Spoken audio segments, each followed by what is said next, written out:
What's up? What's up? Happy I'm spooky back from season, Canada. everybody. Oh my God, you are. I am. Crazy. I'm in the I flesh. haven't seen you in like a week. I thought you Well, disappeared. I did escape the furries. Yeah, but more importantly, What's did you that? find the maple tree stars? I did escape the furries, and there Okay, was right. there was like 5 of them on the ship, and met them in the elevators. They were doing pictures in the lunch area, like the buffet area. It was honestly kind of crazy, but we'll talk about that on Monday. I'm not trying to Fair taint the enough. stream. They're in the chat right now watching you. What's Yo, up, Zach, how's it Nate? going, brother? Yo, bro. Tripping in the house. Thank you, sir. Yeah. We're definitely going to be discussing your shipboard Canadian adventures adventure. on Monday. Yeah. So how was it? I mean, any Wendigo attacks, anything like that? Well, no, but What up, Green? it turns out I have a which I knew this, but I have a really bad fear of heights. And when we landed in Quebec, we went to this park that this couple told us about that when we were at another stop. We had like 4 hours to kill, so we went to this national park. I can't remember the name of it, but it has the tallest waterfall in maybe the world, in Canada. I don't know. It's taller than Niagara there at the Okay. park. So you have like these 420 something steps that are plastered with wooden steps on the side of this Yep. mountain at like a 45-degree angle, going all the way down, winding around. And I made the mistake to look down to watch where I'm going, and then I just saw the sheer drop off behind me, nothing under me except air. And I was watching as people walk down the steps, and the wood would flex and lift up, and I was positive I was going to wake up back in the car, having seen a Final Destination premonition, and begging my wife not to get out and us to just leave. And then she goes and does it anyway, and then all I hear is like, as everyone falls and dies. And That is a horrible story. I just want to point that out. I've got Good for pictures the to show. show. Good for the show, but damn. I have pictures to show of how tall that thing was. I'm not making it up. It was quite terrifying. So we can show that Monday. I don't have anything edited or whatever. I don't even need to have that edited. It was terrifying. Absolutely. His final destination dreadful. premonition was a raven lands on it and goes, "You're fired, lights." Oh, And then at the Prince. Oh, we also went to Prince Edward Island. I didn't mention that in the pre-thing, but at Prince Edward Island, I've got an amazing photo of a raven/crow landing on an old Victorian style light post that I will edit up just for you, buddy. Because I was it's following crazy. you. I was following you and your brethren. He was making sure you found the goods that we were waiting on. Yeah, just making sure you got the maple chips or whatever. Maple and don't even get me started. Also at Prince Edward Island. This will be the last thing, and then we can move on. I'm so sorry. We went at Prince Edward Island. There was a book in like the 1900s called like Anne of Green Stables or Green Gables or something. Green Gables. Gables. Okay, my wife says Dables. I don't know which one it is. I called it Stan of Green Fables. Anyway, or Dan of Green Mabels. I don't know. Anyway, we went into like this gift shop that had like the little straw hats with the pigtails on the side of it, the red pigtails or whatever. Yep. And we just decided to pick something. Dude, the maple taffy up in Canada is out of this world. I was constantly making very audacious noises with my mouth every time I ate one, like, My wife was getting jealous, okay? It was rough. She has one left in her purse that she says I can't get a hold of, but we'll see.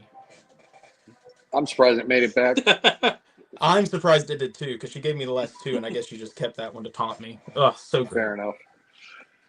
So we've heard about Light's adventures. What about you, Gold? It's not even half of it. Same. I pretty much just did what I normally do. Got some photos. Again, not going to delay, but got some photos of this guy that I bought thanks to Lights. You're welcome. cool. Axie Toys really should give me a sponsorship. This is a great figure. I'm going to do some more with him, but that's about We're it. getting some More audio reviews issues. tomorrow. Very cool. Very cool. We're getting some crackling on the audio, like severe crackling. I don't know if it's me or if it's everyone. Lights I says can't he's hear got it. some. Yeah, it might be him. Then I'll be back. Yeah. Let him Oh, you're leaving already? Okay. So, Lights will be back. He did not get stolen by furries as expected. So, oh wait, but he might. If he hold on. doesn't Maybe he deliver the did. goods. See, yes. I'm glad you came back because Zach just admitted to he was one of the furries. Oh, Zach, hold on. Real quick story. So this will be the only time I talk about the furries until Monday. So I walked onto the elevator. He wasn't in a furry costume. He was in like his weird furry merch of like with his character on it and like a racing suit thing of like sponsorship logos and like a you can't deny us stuff. Anyway, it was weird. Okay. Anyway, so he saw my ghost hat and my ghost shirt, and he was like, "Oh boy!" Whenever I saw the Ghost was touring North America again, I immediately bought my tickets. And I never in my life have wanted to be more of a gatekeeper for anything than to just say the congregation does not require your services. Wow. That's all I'm gonna say. But that's it. I'm sorry. It's some furry Papa's discontent next right album, there. he's going to be I dressed don't as that. want to hear it. You was giving it to me on the show. Oh, yes, Monday I was. Yes, I was. about them All right. potentially giving it to me. It didn't happen. Well, He whispered Red Rocket in your ear, and that was it. Okay, let's move on. There's no proof of it happening, at least. I've got photos. Tonight, gross. Tonight, Oh, we have God. a very special guest. We have Mr. Daniel Lench. Let's bring him on he didn't stage. leave? He's still here? No. Hey, guys. Still here. Hey. I showed up on the other side now. That's cool. I was on this side. Now I'm on this side. Hey, Austin, I was listening to you when I was backstage. And my wife has a fear of heights like you wouldn't believe. We went to France. We went to the Eiffel Tower. Tour Eiffel. Tu parles en français, oui. We went to the Eiffel Tower and with my kids and my wife, and she made it all the way to the top, but it was for her the most harrowing experience of her life. But also my wife, the conquering thing, because when she made it to the top, she was like, I'm here, I could do it, but she would not look over the edge. that was the worst. And then I had to take photos of it as I'm going down. So it's like trying not to drop my camera, being terrified of my mortality right below me. Terrible. I mean, it was great, but jelly legs, and my wife was just la la la la la down all 400 something steps. You know, So not a care in the world. I take it you will never go to Nepal and do the glass steps. Is it Nepal or China that has that? I know China has Well, I one. guess I might have to. Maybe I'll have to live stream it or something from there. Yeah, because at least you had wood to look at. These ones are glass, and you see Yeah, nothing you but just see down. everything, yeah. Mm-hmm. There's one that's designed to fake crack when you walk on it every now and then to scare you. Yeah, it's got fuck an LED. LED screen. Yep. Maybe one Well, day. gentlemen, thank you guys so much. I said this while we were doing a little prep, but I want to do it now that we're live and streaming. Thank you so much. I am so honored. I am so thrilled to be joining you. I was honored when you invited me. Hey, buddy, that's my friend Jack Stephen McDonald checking in there. He's a great actor too. He actually came and visited me over at HorrorCon LA. But when I met you at HorrorCon LA, and you honored me with asking me to interview, I just went, these guys are absolutely awesome. It was a great interview experience, and you never know, right? You walk into something like that. Are these guys pros or are they not so pros? You guys are the pros. And it was just so great. And I was so glad you invited me back for this. We will take the compliment. Yes, we will definitely take the compliment. Thank you, Dan. You're welcome. You are Yeah, indeed the man. That's sir, what yes, sir. Jack says, and he doesn't lie. Jack No, and I yeah, did we're- a show together on stage, a live stage show called Cannibal the Musical, which my daughter directed. Yes. My daughter, Raleigh Lench, she's a wonderful director. Do you guys know Cannibal the Musical? I do. Do not, but I'm looking I'll it up be now. damned. I didn't think Oh, anybody shit. did. Do you? Anybody else? No, but now I feel less than. Okay, Cannibal the Musical was written by Trey Parker of South Park. That's correct. It was his I've heard of college it. project. Okay, I've heard of it. They made a movie of it. It's very funny. The music is great. The music is fantastic. It was an early effort, but it's really funny. So my daughter and I watched it and we fell in love with it. And so she wanted to direct it on stage. She got the rights. We put it up, and it was just a total blast. It was amazing to do live and on stage. A great experience. And Jack was agreed to join us on that one. I think I still have it on Nice. DVD somewhere. It's either Yeah, on well, DVD or they're releasing a VHS, new one of the two. DVD. Either they've already released it or they're just, and they have a whole, it's a double Blu-ray, blah blah blah. Yeah. And they have a whole section where they talk about moving it from the film to stage. And Raleigh they interviewed her as a director, and she has they used her quite a bit to talking about how you transferred that from film to stage. So. That's There awesome. it is. And this is a segue I did not expect to do, but because Jack came on. There it is. Life is like that, right? I would like to amend my previous statement of saying I've never heard of that to actually I have, just so because I have. Consider your statement amended. Thank you, Dan. Thank you. And I'm writing it down right now. I'm making a note. Okay. It's in the official Don't record. talk to Austin He amended anymore. it. He actually has seen it. Aaron has not seen it. I've heard of it though. Aaron, Now you said Trey you're Parker. fired. He's heard of it. There it is. Strike that from the record. I when that first came out, where was I? I was a sophomore in high school, and yes, immediately, I saw Trey Parker, South Park, and I was like, yes, I'm watching this movie because I was a big South Park kid. I loved everything they did. I even watched their Orgasmo movie. Oh, yeah. Oh, yeah. Yeah, that was great. Absolutely horrible, but so fulfilling to see. But absolutely But, yeah. horrible, but so great. Yeah. Which role do you think, Don, that I would have played in Cannibal the Musical? You see, you're having me really think because it's been a while since I've seen it. I'm looking at the cast. I'm looking at the cast right now. Hold on, I'm looking at the cast right All right, now. go ahead. So were you George California Noon? Nope, I wasn't Noonan. Okay. Let me think. What about Randy Parker? Nope. Damn. I was All the right, I'm not guy gonna go through the whole list. who did the snowman tap dance, who wanted everyone, hey, you want to build a snowman? Let's build a snowman.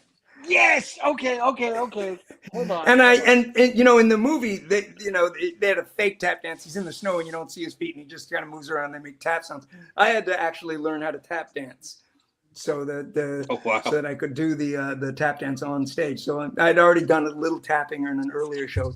So, but for this one, I had a great choreographer, Holly Tarkin. She was amazing, and she helped me create a lovely tap dance with my snowman, which was made of styrofoam.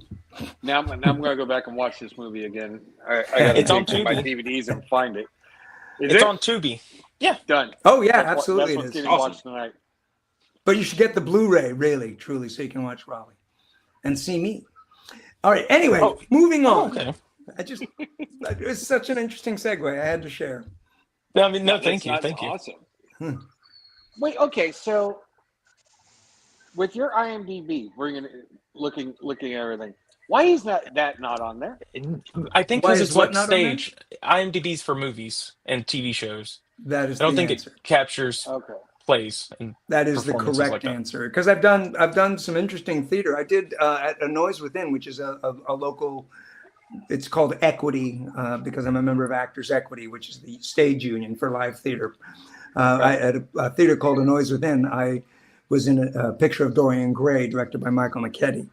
It's an amazing production. It's an amazing production. It was outstanding. I played several roles: Lord Fermor and the the groundskeeper, and several other roles. But mostly, I was the voice, the narrator for Dorian Gray's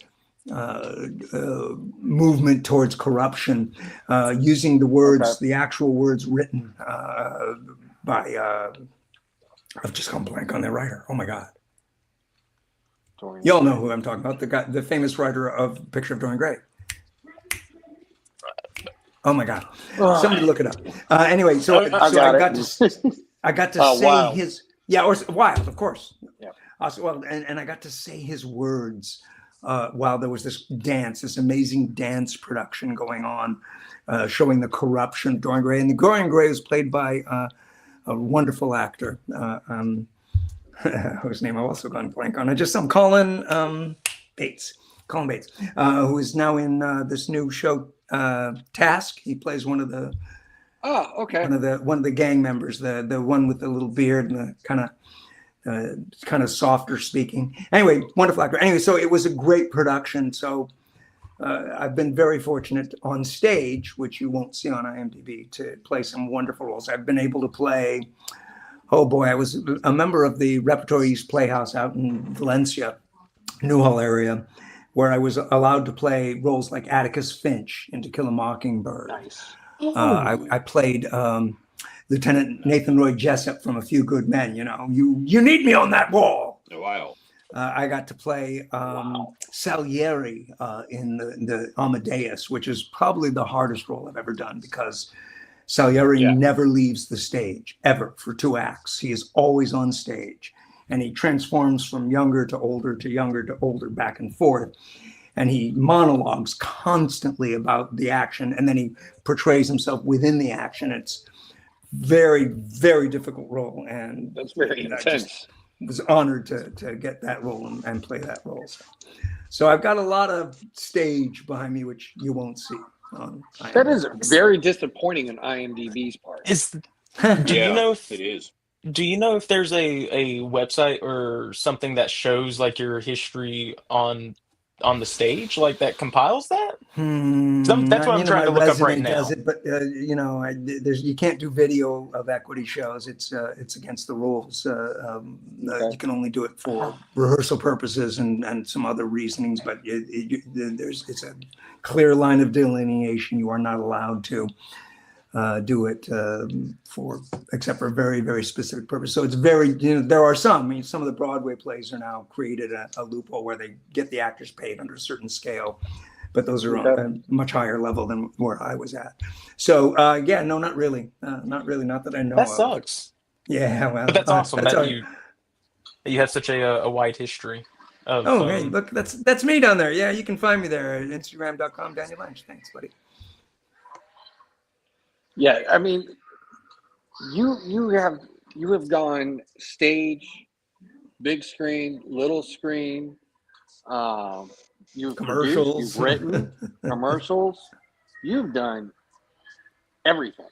As a matter of fact, a commercial, funny you should mention that, is kind of how my professional career started. Okay, tell us about that. Okay, well, it's like this classic Hollywood story.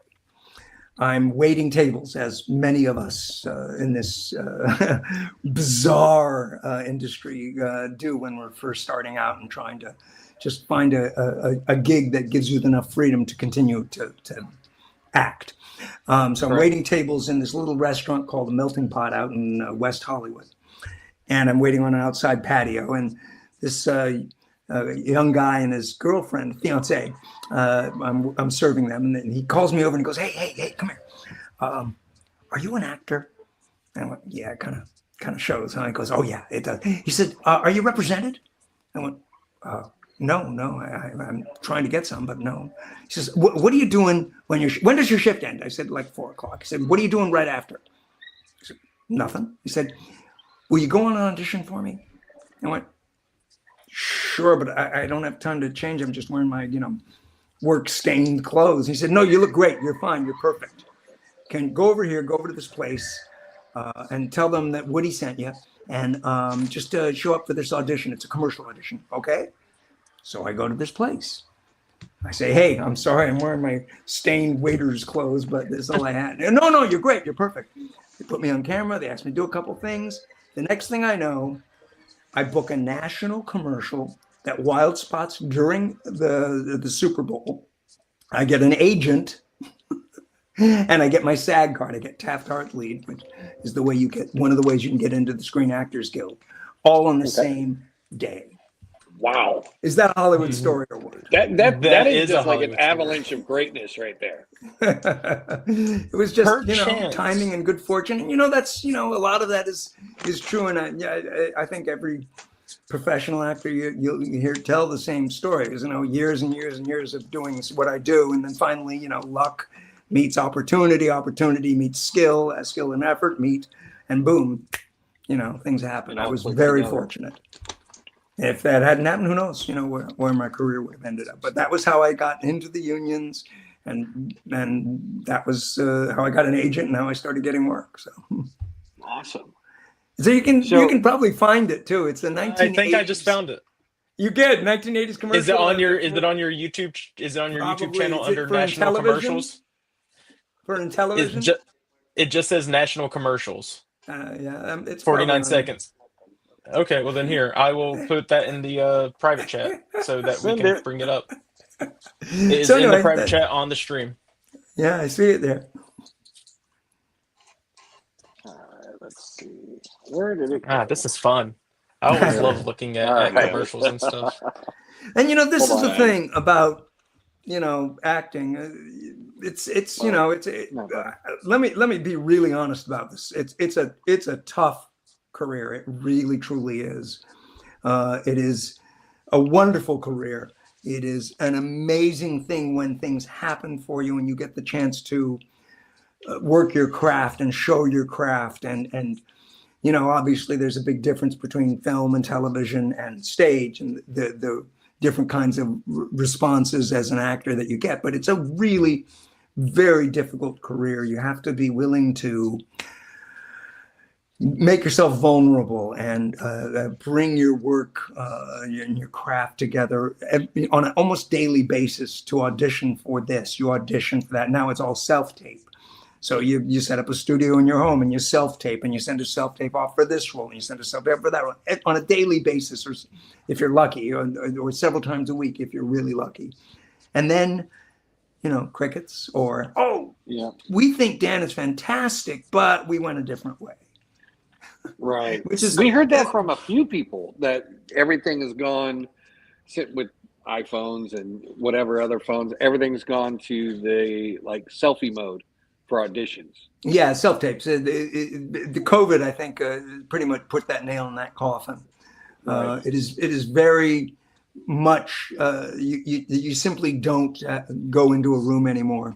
Obviously the first three quarters of my career, it was going into a room and auditioning, with a person who has a camera.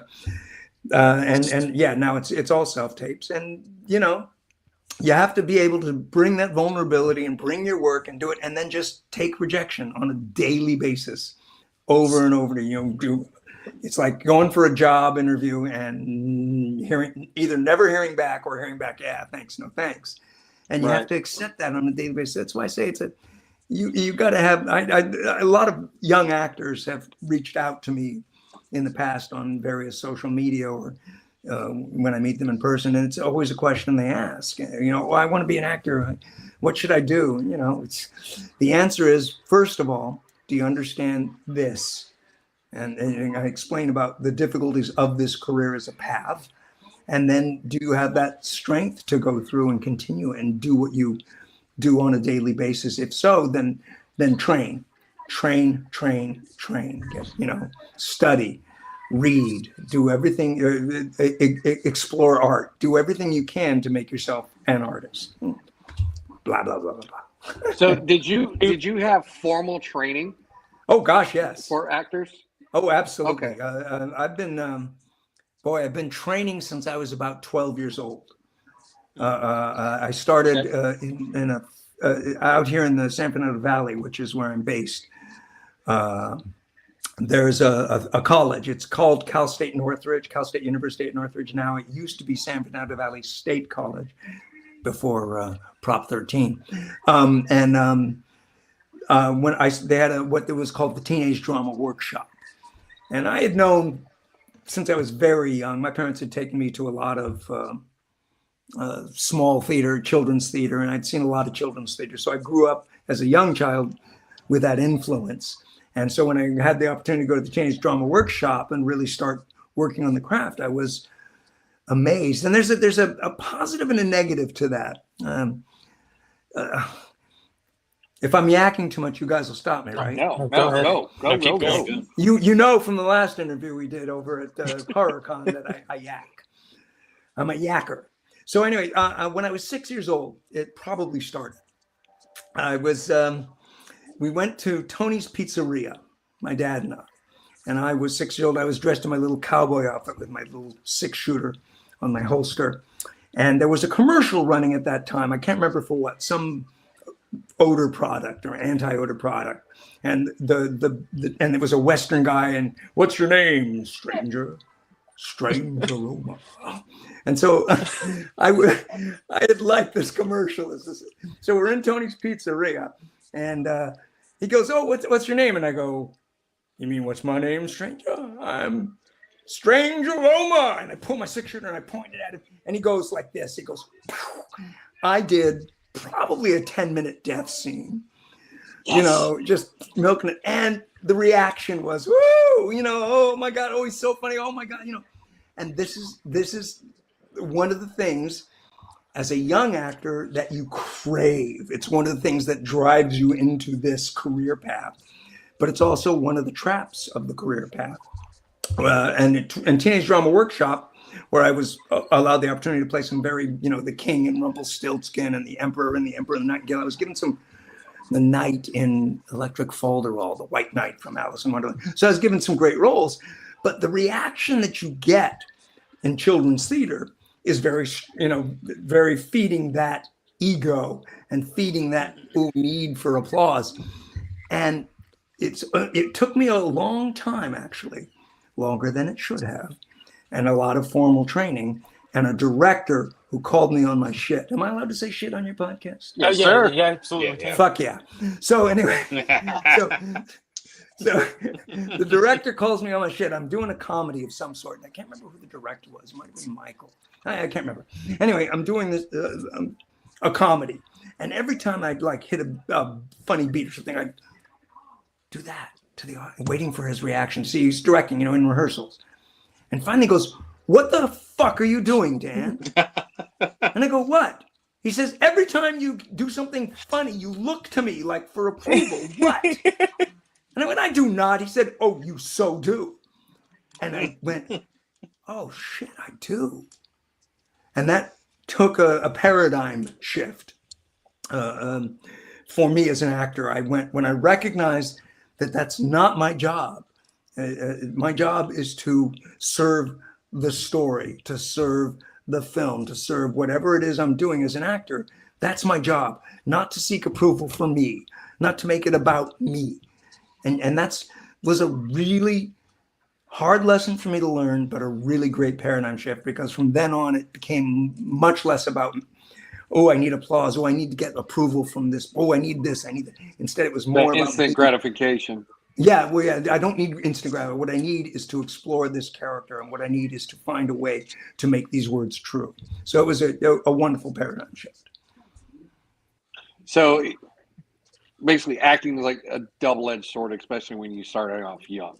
Yeah, it is. It is, and you'll find this happens with a lot of young kid actors who do television series and get into it. You see how they suddenly stop. Yeah. How their lives become difficult. Yes. I don't want to say meaningless, but difficult. I have several friends who were young actors who, or even older actors who really pretty much left the business because they didn't understand why they weren't moving forward. They didn't understand why they couldn't go on. They kept that need for instant gratification instead of. In my personal opinion, yes, and Okay. certainly from the ones I've talked with, I in my gut I feel that's true. But I mean, So- I could see the appeal. I mean, to get that instant gratification, because then you're doing a good job. You're seeing the reaction, and you're getting the confidence you need to say, okay, I am doing this right. But it's it's that double-edged sword, because in order to do it right, you have to just do it and not wait for that gratification, not seek that gratification. Take the gratification on the bows. Okay, So I mentioned that I did Salieri. One of the things that shame on me, but I'm going to tell you the truth. One of the things that I definitely did in taking my bows in Salieri was I milked them. And that is, there's still that little bit in me that does want that. But I don't bring it into the acting. I do it in the bows. But I would milk those bows because I wanted at least 2 standing ovations. So, would you say that you prefer acting on stage to like film or TV productions? Because Austin, that's a great question, and one. This is grape juice. Yes. I love grape juice. It's a great question, and it's one that as an actor who does both, you get asked a lot. Wow, Austin left. You didn't want to hear the answer. Oh no, no, that's me. Yeah, we lost gold. All right. So anyway, it's very different, stage and film and television, for a lot of reasons. But the one thing is that absolutely, when you're doing stage, you do get to take your bows. You do get to live an entire story from beginning to end. You get to go through that arc of your character. And whereas in film, as everyone who's paid any attention to anybody who's talked about it knows, in film, you don't. You film, it's all shot out of order. There's I mean, you might do a great scene work, and maybe the crew and the director will, and your fellow actors will give you some of that. But it's really not about that. It's a very different medium, but I don't love one over the other. I love them for very different reasons, because in film, you can craft a performance over and over again. So you can only have one shot on stage over and over again. If you're working with a good director, you can have the opportunity to shoot it in a master. You can shoot it in some cover up, you can shoot it in some covers, you can shoot it in some close-ups. You can really, and if it doesn't work the first time or the second time or the third time, you have the opportunity to do it again until you find where you want to put those moments. And that's something you can't do on stage. So that's fair. So they both have their sorry. That's all right. They both are great. I told you I yak a lot. No, you're good. I guess I want to go back to like the audition process. Welcome back, Cole. Thank you, mate. My internet decided to crap out. Sorry about that. No, you're good. So, do you find it was better to audition in front of like the producers, director, or talents? Yeah, that's a good question people, too. like you ask me really or good questions. Yes and no, but for the same reason that we were just talking about. Yes, I love being in a room. I'm comfortable in a room. I'm comfortable being who I am. I've got a lot of years to know who I am, and I'm very comfortable working with a director or a producer or whoever's in the room. I'm very comfortable with that. But there's also a great value to doing your own self-tapes at home, because again, with a self-tape, you can craft the performance over and over and over again. They're not going to see what you're doing until you've looked at it and gone, that's the one I want. I've done this now 10 times, but it's the 10th one that's going over. Let's give them the 10th and the 7th self-tape. Let's give them both of those, because there's a real big difference between the two. Maybe they want to go this way, maybe they want to go this way. Well, you don't get to do that in a room. In a room, you go in, you do it. They might give you an adjustment if you're good at taking adjustments, which I'm pretty good at it. Then you do the adjustment, and then you walk away and find out what happens. And it's very interesting. We talked about this earlier. I'm producing right now. I'm co-producing a short film with a wonderful writer-director named Chuck France.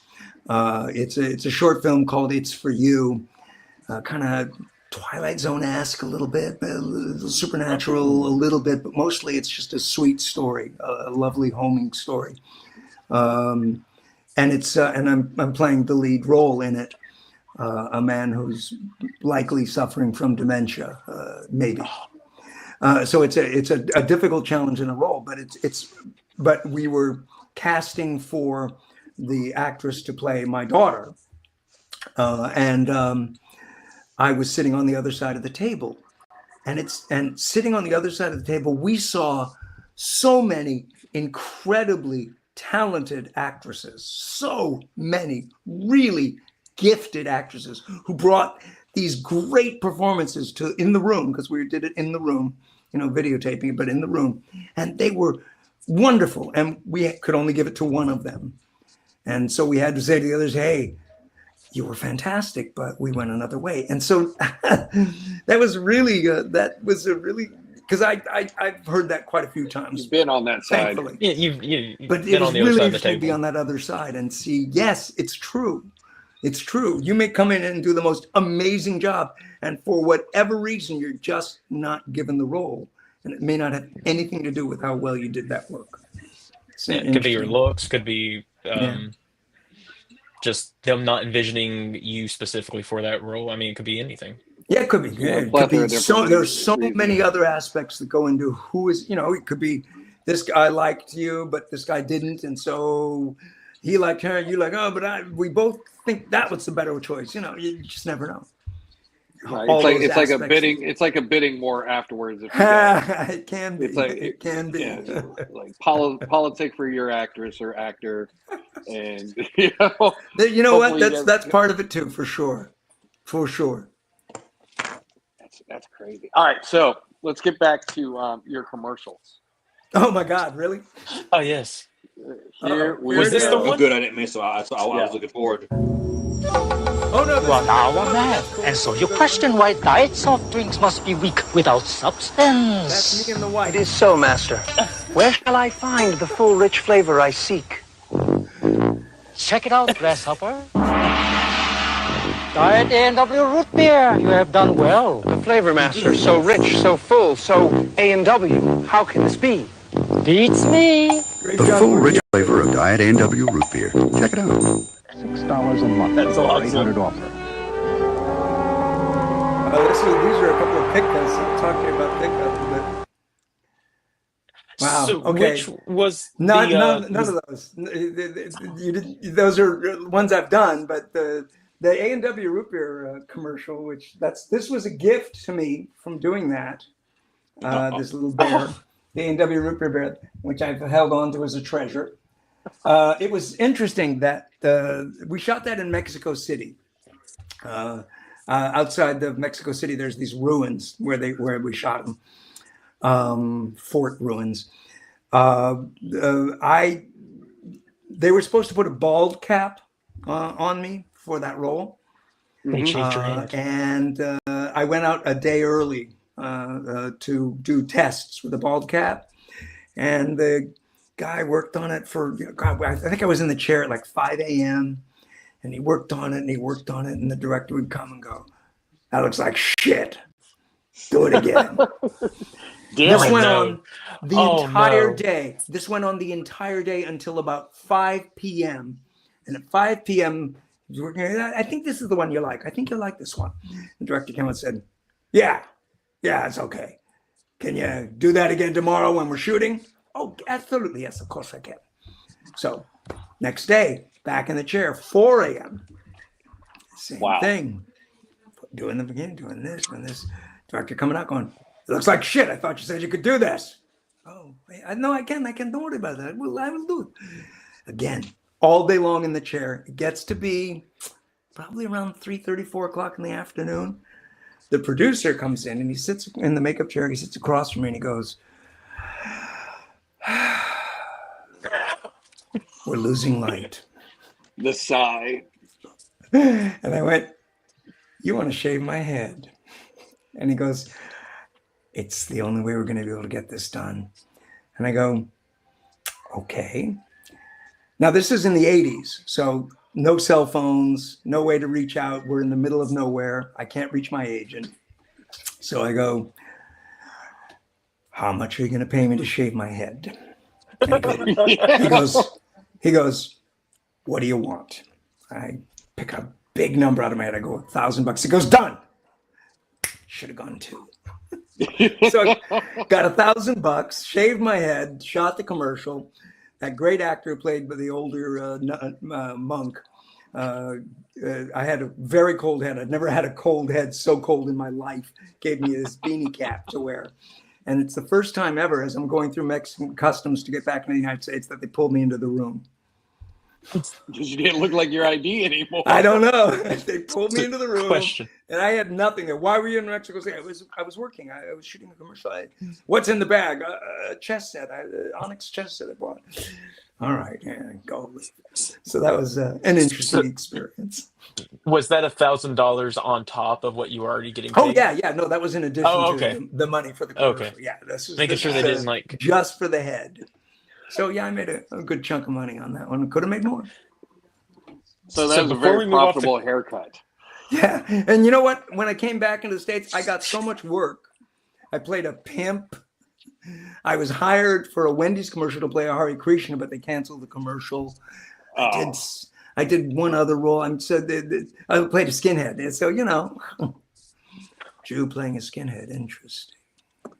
that is interesting. That is very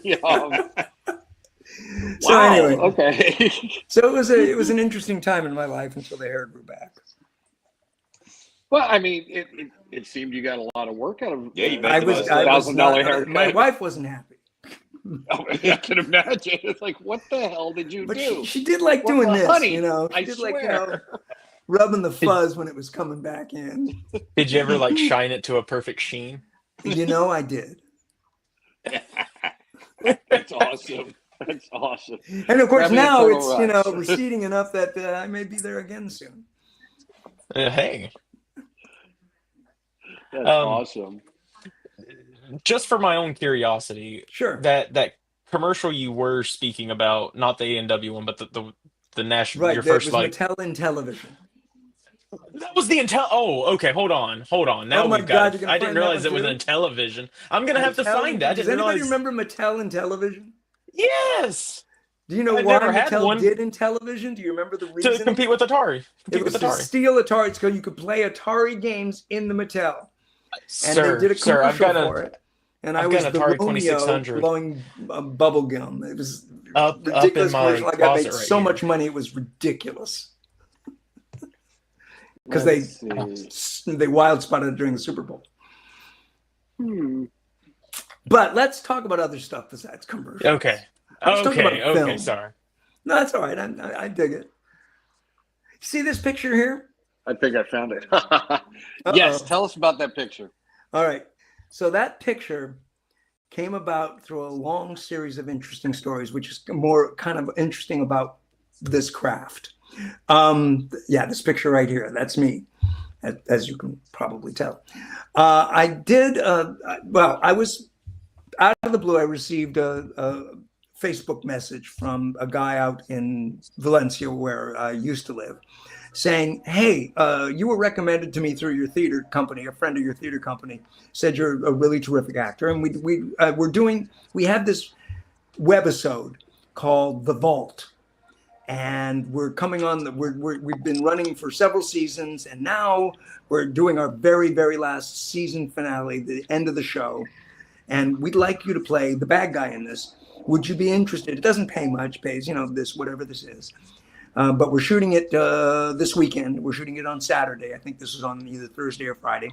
Would you be interested? Here's a link to our webisode, and here's the script, and here's the role we'd like you for. Let me know what you think. And I read the script. I watched the The Vault. By the way, you can probably catch The Vault. It's a really interesting webisode. So anyway, I read the script and I went, this is a great role. No, I'd love to do it. Sure. All right, come on out to Valencia. We'll shoot it in my mom's backyard. It'll be a real quick shoot. A guy named Aaron Han and Mario Mission were the writer-directors of the Vault. And they brought me in. We shot it. We had a great time shooting it. When we were done, they went, hey, Dan, we're doing this movie called Circle.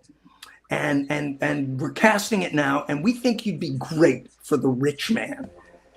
We'd love for you to audition for it. I said, oh, that sounds great. I'd love to. I love working with you guys. Sure. Send me the script. I'll read the role. It sounds fun. He said, well, we're doing this through a casting director. So it's, not up to us to. And I said, well, who's the casting director? And they named the casting director. Now, I've worked with her. I've done 2 films for this casting director. I've been hired twice by her. I know her. My agent knows her. I'll have my agent reach out to her and we'll set up an audition. That's great. So I get the script. I read the sides, the part that they're interested in before I go, wow, this is a great role. I work on it. I get it to a place where I'm happy with it. I ask my agent, reach out to that casting director, tell her that they've invited me to play the rich man, to audition for the rich man, and set up an audition for me. So she does. Casting director sets it up. I go in. I'm ready to go.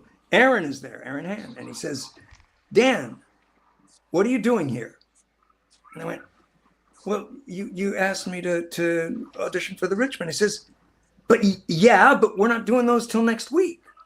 We're doing these other roles. I said, oh, I told you I know my agent knows the cast director. I know the cast director. I asked her to set it up. So this is when she set me in. You want me to come back next week? No, you're here. I'll get the sides. He gets the sides. I do the audition. He gives me an adjustment. I do the audition again. And then, time goes by, a week goes by, and I write him, hey, Aaron, how's it going? What's going on? Did you find the guy you want to play the rich man? He goes, it's you. It's you, Dan. The producers watched it. They watched all the other actors. It was hands down, you are our rich man. I went, oh, that's so great. I'm so excited. So then we, reach in contact, with the setting up when it's going to get the table read, blah, blah, blah. And then Aaron writes me, Dan, oh my God, we've got Julie Benz interested in it. A friend of ours knew her and we got the script to her. She loves the script. She wants to do it with us. I said, that's incredible. Julie Benz, for those who don't know her, she's probably best known for Buffy and Angel, I think was the series, the second one. She's also the wife in Dexter, the one who's killed by John Lithgow in the bathtub. She's a wonderful actress, a fantastic actress. So I said, oh my God, you got Julie Benz? That's incredible. Well, only problem is she wants to play the rich man. I said, yeah, make it a rich woman. Yeah, okay. You know what? She's at this point, I wasn't a name that anybody would know. And Julie Benz had quite a good career. I said, give her the role. Give her the role. She's a name you can conjure with. Don't lose her. He said, and this is maybe one of the greatest moments in my life as an actor. He said, no, you are a rich man. She wants the role. We're offering her the wife, then she'll do the wife. But you are a rich man, no one else. And it was like, that's awesome. Yeah, one of those moments. That's incredible. Anyway, where'd you all go? Now I'm just looking at me, which is depressing. we want to give you center stage. Oh, I see. I'm center stage now. So anyway, so that's okay. So getting back to this picture, that is the rich man from Circle. That's the role I played. We shot it on 10 days in a closed set. Very difficult shoot, but a very wonderful shoot. Shot it almost like a play. You really had to know your shit. You had to know your lines. You had to know your text. So we finished the film. It was out. It went out on Netflix. It's still on Netflix for anybody who wants to catch it. It's a really cool film. Really cool film. I recommend it highly. It's very interesting. Mario and Aaron, who wrote it, based it on 12 Angry Men and about instant stereotype judgment, and that's kind of what it's about with heavy death. So anyway, I'm doing. I hear from somebody. Somebody says, Dan, there's an artist who created a picture of you from the movie Circle. So I go online, I look, and I see it, and I go, this picture, and I go, oh, that's amazing. So I find the artist. She's an Argentinian artist, and she's wonderful. And I reach out to her, and I go, this picture you drew, it's amazing. It captures, she called it The Angry Man. I said, I love this picture. I want it. I want the first edition. I want you to give me a print. I want you to sign it and send it to me. I will pay whatever cost you need because I must have that on my wall. And That's after awesome. we negotiated costs and blah, blah, blah, and she sent it to me. And I now have it. She was on Etsy. So she has, and my wife went, oh, we got to have the coffee cup. Oh, we got to have the pillow. Oh, we've got to have the clock. So now in my house, there's a pillow with this. There's this original signed print. There's the coffee mug and the clock. So you have the rich man paraphernalia room. Yeah. But it's funny because this is one of the things about careers. If it hadn't been for me doing the vault, this just 4 or 5 lines, playing this nasty ass producer of the vault, I wouldn't have gotten the offer to audition. If it hadn't been for the audition, I wouldn't have gotten Circle. If I hadn't gotten Circle, I probably wouldn't have gotten Patient 7 with Michael Ironside. Because when I went to do the audition for Patient 7, they had me read one part. It wasn't right for me, and I knew that, but I did my best. And then the guy said, when I went into the room, he said, Dan, we'd like you to read for this other role. Do you mind? I said, oh, no, sure, whatever. It's great. I love it. Love your script. It's great. It's cool. And he said, we already know your work from Circle. Well, Circle hadn't been released. We had just finished premiering it at the Seattle Film Festival. And nobody else had seen it. So I went, oh, wow. How did you see it? Oh, well, they offered it to us for distribution. And we tried to work out a deal, but we didn't get it. They ended up distributing it to Netflix. But we all got to see it. Autumn Frederici-Hish was a wonderful actress, producer, has Ninth House Films. I think they were at HorrorCon LA. If you got a chance. They were. No, you guys are under. That's right. You guys matter. You didn't, Gold. You weren't there. Yeah. I wish I could have been. But yeah, so Autumn had sent that tape over to them, and so they hired me for JD and Patient 7, which is Patient 7, which you can find all over the place. It's I think on YouTube you can see it for free. I think it's streaming there. Kings of Horror and maybe some other place as well. But that's a horror anthology. It's a 7. The producer Joe Dane, great guy, wonderful guy. He got the rights to 7 international short horror films, including amazing stars like Doug Jones and just gone blank on the name. Alfie Allen from Game of Thrones. Yep. And then this man named Barry J, who I've worked with again recently. Barry J wrote the wraparound to tie these 7 short horror films from different places in the world together. And he set it in an asylum with Michael Ironside being the head of the asylum. The new head of the asylum has come in to really get these patients right. I was the second patient, JD, patient 2, and each one would be the front and the back of one of those horror films. Mine was the Alfie Allen. He was a London serial killer, and I was the body wrapped up in plastic. And so my character has a horrifying fear of plastic, which Ironside uses to terrorize me. It's a wonderful role. It's a wonderful film. If you haven't seen it, it's great. Some great horror, some great short horrors. Patient 7. And that was because of this, which was because of all. And that's a lot of how this industry works. Oh, wow. Okay. So it's all about There is connections. A lot of people in this. And yeah. No, you're looking up the Patient 7? Yeah. And it just had its 10-year anniversary, I think. Grace Van Gien, Amanda Graff, Anna Rose Moore, Yep, Siri yep. Jones. Yeah. William Mark Wonderful film, really McCullough, fun, Amy really Smart, fun. Doug Jones. Oh, You know, wow, some wow. horror Okay. anthologies, as you know, are hit and miss. This Yeah. one's a good one. So speaking of Yeah, I found it on movies, YouTube. I'm going to watch it. Yeah, I'm going to watch this later tonight. you Cool. gave us a very interesting story during HorrorCon. I'd like you to share it on the show, but it involves something.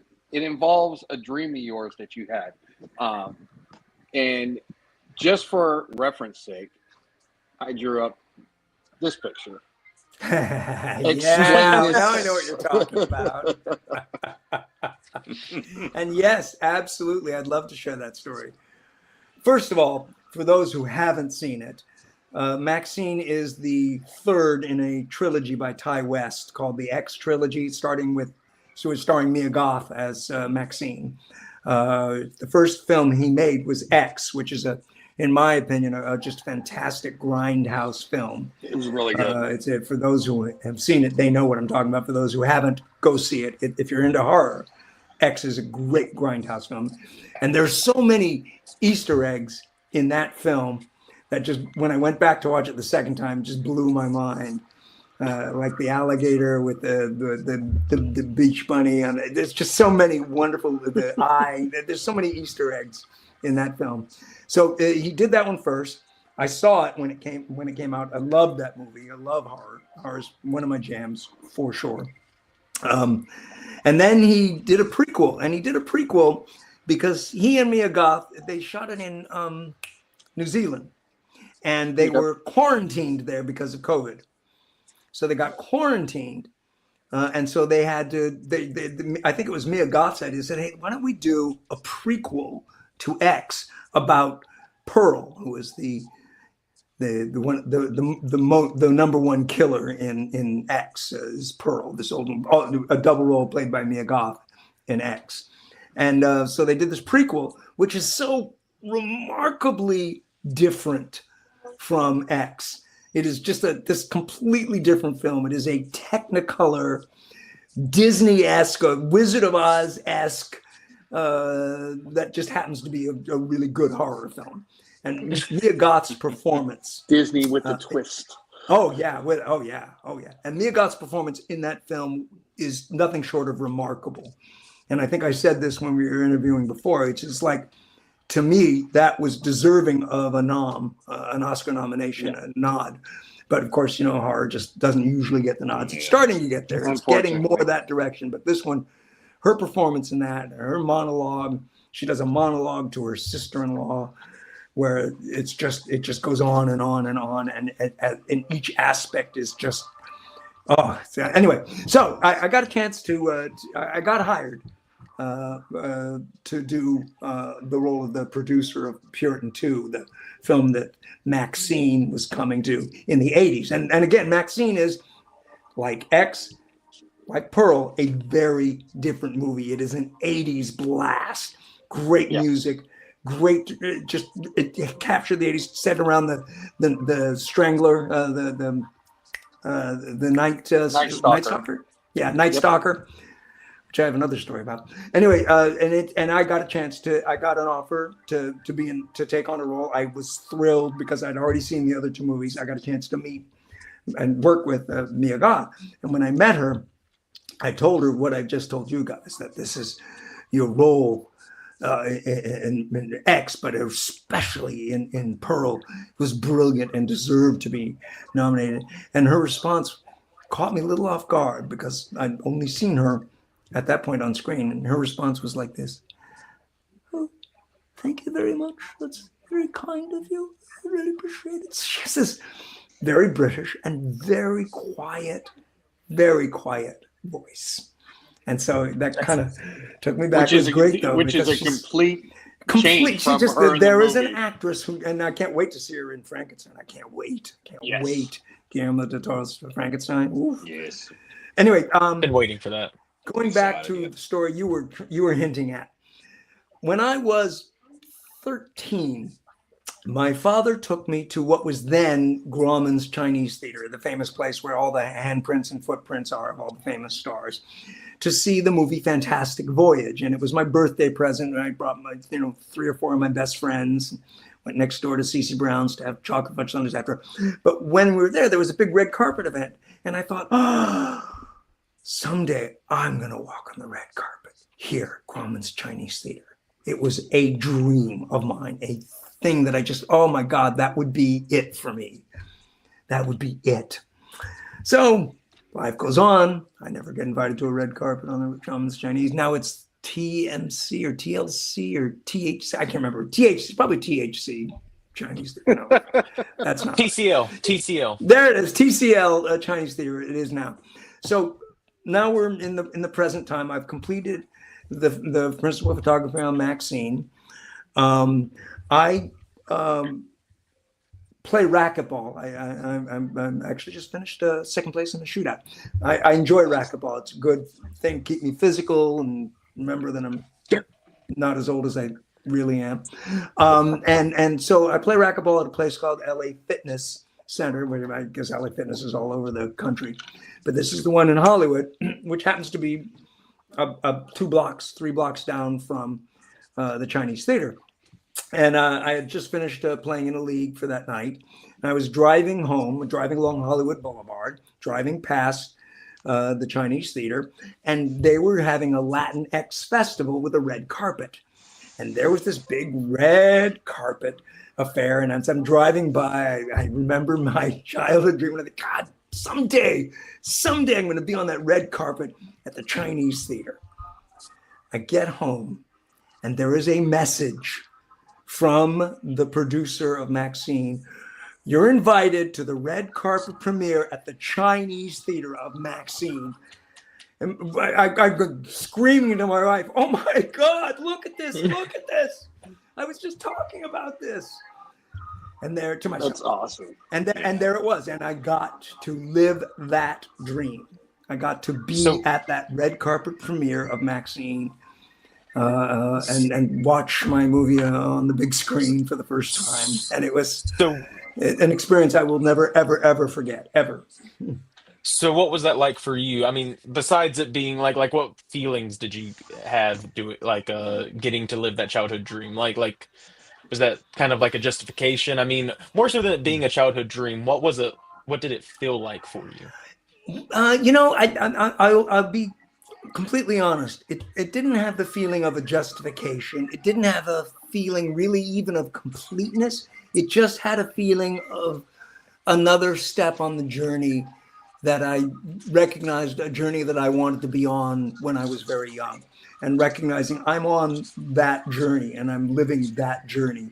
That was the feeling that I had. Oh my God, my journey is there. I've got to live this part of my journey. What else is there for me in this journey? So that was like a bucket list check mark. Yeah, there you go. Bingo. Yeah, it was like a big grail bucket list event. check mark. Yeah. So what other milestones would you like to hit in your career before you? I mean, I don't think you ever really hang it up, but before the curtain closes per se. Too many to list, to be really honest with you. But as a general rule, there are certain kinds of roles that I'm hoping to portray in my life. There are certain levels of work in film and in television that I'd like to hit that I haven't yet. But each one is just a stepping stone. And if I don't hit it, I don't hit it. But I'm very blessed. I'm very fortunate. It's a really tough career. It's a really tough career. I step back probably on a weekly basis and go, I am so blessed and I am so lucky. I've been able to follow this path and keep on this path.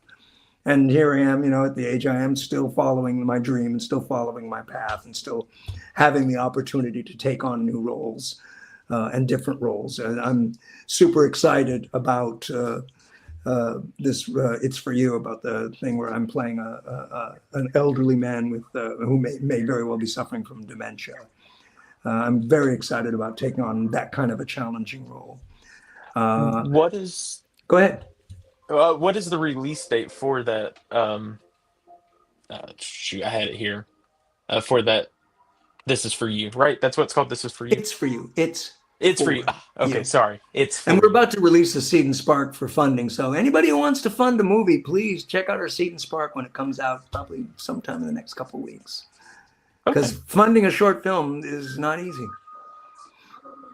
Yeah, it's not Indeed. easy. That's my co-producer hat now that you're hearing. I will be. Well, for me personally, I would just go ahead and ask this question. How do you get into producing a film or a short film or getting a script in front of people for it to potentially be made? Like, how do you do that in the modern era? Like tips Boy, for newcomers. that's a tough one to answer. In this case, this came out of, specifically, I'll talk about It's For You. It came out of work that I did, as all these other things are so connected. It's bizarre. I was asked, I auditioned for Self-Tape and then was offered the role by a brilliant writer, actor, producer named Edamatsu Swansea. He's brilliant. If you've seen, did you ever see the Angry Girl and Her Monster? Her Monster. Angry Black Girl and Her Monster. Anybody see that? It's a pretty cool retelling of the Frankenstein story in the projects. My friend Edamatsu Swansea portrayed the monster. I've heard of it. But anyway, so he wrote and produced and starred in this movie called A Warrior's Soul, which has not been released. I understand there's some distribution issues going on, which I probably should not talk about. But he asked me to be the lead across from him. I played a Baghdadi therapist. By the way, if you find any of that in my demos, don't release that because that film has not been released. That can't be shown. I can use it for audition purposes, but that's it. But it's a wonderful piece. He wrote a wonderful piece. He was just a brilliant actor, and together we had such a great connection. And he's still a very good friend. Because of that, one of the gaffers on the film, and this goes back to what Mr. Berman was talking about, the lowly PA can be the assistant director on the next film. It's the same thing. This gaffer said, "Hey, Dan, I've written this horror film called The Gobbler. I'm in drafting it now, but I'd like to attach you to the film. I'd like you to play the role of this editor of the magazine in this horror film." And I'm fantastic. So that's work begets work begets work begets work. So in answer to your question, that was how I'm getting back to the actual question you asked. So the person who was the DP, the cinematographer, director of photography on A Warrior's Soul, a guy named Chuck France, is the writer-director of It's For You. And because I worked with him on that, and then I worked with him on another piece that we shot, another short film. And we worked together twice, him and actually a guy named Jimmy Molina, who's doing the sound on both, and he's going to be doing the sound on It's For You, because it's all interconnected. And he said, "I have this role that I want you to play in It's For You. I think it's be a great role for you." And I went, "Oh, sure, I'd love to." I read the script. I went, "Absolutely, I'm in. What do you need from me?" And then as I was going on, we had a couple of meetings about it. We just, sat down over coffee or over lunch, brunch, whatever, had several meetings. And I said, "You know what? Let me co-produce this with you. Let me co-produce this. Let me take some of the stuff off your plate that I can handle." So that's why I ended up being the casting director and the co-producer on It's For You. So it just kind of fell naturally from there. So it's like a natural progression. You start off as an actor, or you start off as a gaffer, you start off somewhere in the film industry. Oh, absolutely. And the longer you do it, the more you're kind of exposed to everything, and you see these other positions that you kind of want to fulfill, and either by making the choice for yourself to go off and do your own film, write your own film, or being invited to be a part of something. It's kind of like you're taking that next step, because we see a lot of actors that do that. They go from being an actor for so many years, next thing you know, they're writing their own movie. Next thing you know, they're directing their own movie, producing their own movie, coming up with their own production companies.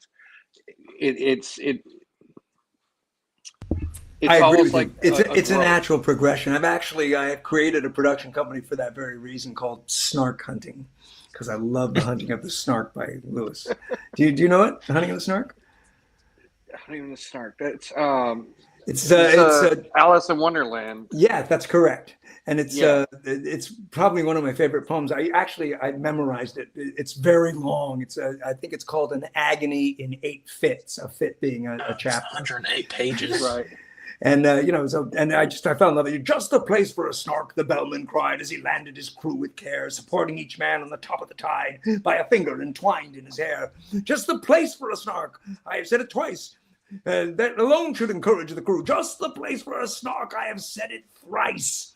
What I tell you 3 times is true. So It's awesome. So that's why I named my production company Snark Hunting, and its byline is what I tell you 3 times is true. That's really cool. I mean, It's a that's magnificent film. Anyway, so yeah, so I have my own production company. I'm trying to produce a musical right now that's for stage. Working on it. Got to find the right collaborators, but it's work in progress, which I won't talk about, other than to say that I'm doing it. So yeah, Well, that's I awesome. agree with you, Don. It's a progression. You do this, and then you want to see try your hand. I produced Cannibal. I co-produced with Raleigh the Cannibal the musical. So there it is. That's awesome. Hey, see this picture here? Can you see what it Yeah. is, or is it so dark? It looks like a cowboy. There we go. Can you see what it says? I'm your Huckleberry. I'm your Oh Huckleberry. yes, We all know who that is, right? Yes. yes. One of It's my Doc favorite Holliday. actors. One of my favorite actors. Probably Kiss Kiss Bang Bang, my favorite work that he Yep. did. But my friend Brad Kopnick worked with Val a lot. He was they were good friends from high school on, and he worked with him in a lot of. And he got me that signed picture, which is one of my treasures for sure. Definitely. Yeah. He did such a good job in that role. And Kiss Kiss Bang Bang. Amazing. In Kiss Kiss Bang. Honestly, everything that he did I from agree his with you. younger age up to I very much up agree to with Batman. you. The Sorry, Saint. Batman. I can't Batman, follow the on Saint, with Batman. obviously, Top Gun. Yeah, you Top know. Gun. Yeah. He was that kind, and what a tragedy that he overcame when he had throat cancer, that he overcame and just recreated himself and became an amazing artist, which is where that comes from. Yeah, great performer. One I definitely think one of the great character actors who we've lost. Yeah. Yeah, he had such a wide range of roles over his He did, career. yeah. And it was very, very sad to see. It was sad to see him in the last Top Gun movie. Yeah, it was. Knowing his history. Yeah.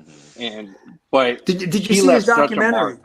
Did you see his No, documentary? I haven't seen the documentary. Oh, you yet. should look at it. My friend Brad, I think, produced that. It's really good. It's really interesting. He had so many home movies. He was filming throughout his life, and there's so many interesting things in there. And his son is doing a lot of the voice work on it, a lot of the talking about his dad. It's a really good documentary. I recommend it highly. I think it's just called Val. I think. Is that on Netflix again, or I don't know where it is actually. I don't remember where I saw it. I'm gonna have to look that up. It's available. It can be found, I'm sure. Yeah, definitely. So anyway, I wanted to share that. But yeah, and so that was his art that he did. This is his art. This is his art, Okay. 100%. Yeah, he became an artist. They rented a space called Hal Mel out here in Los Angeles, where it became his artist space, and he just created amazing art. Just a great guy, just a sweet man. That's awesome. I mean, yep. I'm very honored to have that on my wall. See, so throughout this career, you've met amazing actors, actresses, directors, producers, and everybody across the board. One of the things that we talked about at HorrorCon especially when it comes to horror movies. And I wanted to get your opinion on this. I think I asked you this before, but the thing that we see, and I think we all agree on this show, is we see Hollywood doing these wash, rinse, repeat movies over and over again when it comes to horror genre. But we've seen so many independent companies and directors and film houses doing these amazing horror, like original horror movies. Not doing them. Let's take this. Here's the next slasher at the lake with the kids in the yeah. They're going above and beyond and actually giving us original thoughts and stories and making horror movies fun again to watch, not just for the gore aspect, but actually make you feel for the monster, for the bad guy, the supposed bad guy of the film. What is your opinion on independent film? A24 is doing it, but getting more of a spotlight. Trying to get more of a spotlight on those directors and actors and producers that have done these films. I think it's fantastic. I mean, anybody who's into horror it has to recognize how this new generation of horror filmmakers that's trying different things, Weapons and Sinners and Maxine X, and these independent creators. A24 has done so many. Even A24 has really opened up, and Blumhouse they've really found ways to give creative artists in the horror genre chances to bring different stories, and it's fantastic. It is a renaissance of really interesting horror films. We talked about this off camera. Well, when I was backstage, pre-show. When we talked about this pre-show, I have been fortunate enough, because of Circle, to work with as a guest host on another podcast called Dark Discussions Podcast. Hey guys, the Dark Discussions people also back east. Y'all are back east, right? Yes. Yeah. So they're also back east, and they've invited, because they saw Circle, and they actually texted about it, calling me when they were viewing the film. My friends pointed out, I watched it. They said, "Oh, this guy's a whiny bastard," and I went. So I texted them back. What the fuck do you mean a whiny bastard? How dare you? And they wrote back and said, "No, we met the character. You're amazing. We think you're a terrific actor. Come on our show. Come talk about it, Circle, please." And I did. And then I talked about Patient 7. And then I talked about this. And then I ended up being a guest host with them, talking about horror films and genre films. I don't know, probably 10, 15 times by now. And it's because they recognize the intrinsic value, the great value. They talk intelligently about horror films and about genre films with a great sense of humor, as you guys all have. It's absolutely this renaissance of horror, and it's so fun to talk about intelligently, to talk about horror films. It's a great thing. I love that you guys are doing this. Follow-up question to what? Go for it. Well, maybe it's not a follow-up. Well, no, so wait, you mentioned, if it's not a follow-up, you can't ask it. Ah, damn it. No, go ahead. So you'd mentioned you'd mentioned Blumhouse. How do you feel about Jason Blum coming out and saying that they're going to utilize AI in creating their films moving forward? Say what you can say without, burning any bridges. But how do you feel about that as a? Well, I'm not going to burn any bridges, because I'm going to be real honest about it, and probably, maybe I'll burn bridges with some other people who hate AI. This is every stage of progress, without fail. Every stage of progress has lovers and detractors, has lovers and haters. Every stage of progress. AI is inevitable. It's here. You can't ignore the fact that it's here. There are values to it. There are positive values to it. Yeah. There are negative values associated with it. But it's here. And we as the actors negative? can't deny it. We Yeah. can't. It's here, and it's So- going to be here, and you can't stop those wheels of progress. You can be like the, you know where the word sabotage comes from? The French saboteurs, right? No. The Dutch. It's called Oh. saboteurs because they would throw their wooden shoes, the sabots. They would throw their wooden shoes into the machinery, into the new mills that were grinding them in and taking their jobs away. And so that's you. And it didn't stop the progress. It didn't stop machinery. Yeah. It didn't stop Henry Ford from creating, making $1 zillion, making, the revolutionizing process Conveyor of belts. making automobiles, mass producing. It didn't stop color movies from talkies taking over silent films. It didn't stop color movies from taking over black and white, although once in a while black and white still makes it lovely noir appearances, which is great because but this, you cannot deny the wheels of progress. You cannot say this isn't happening. You can't put your blinders on and go, oh, I don't have to, I'm not going to do that. I'm not going to have anything to do with that because it's new and I don't want to do it. And it looks different and I can't. AI is here. It's here to stay. It's not going to go away. And it's going to have repercussions in the film industry for a number of reasons. There's cost reasons. There's so many things that you simply can't ignore and walk away from. It's here and it's going to be here and it's going to stay and it's going to progress and get better and better and better, and you have to deal with it. That's kind of like how that's progress. Digital.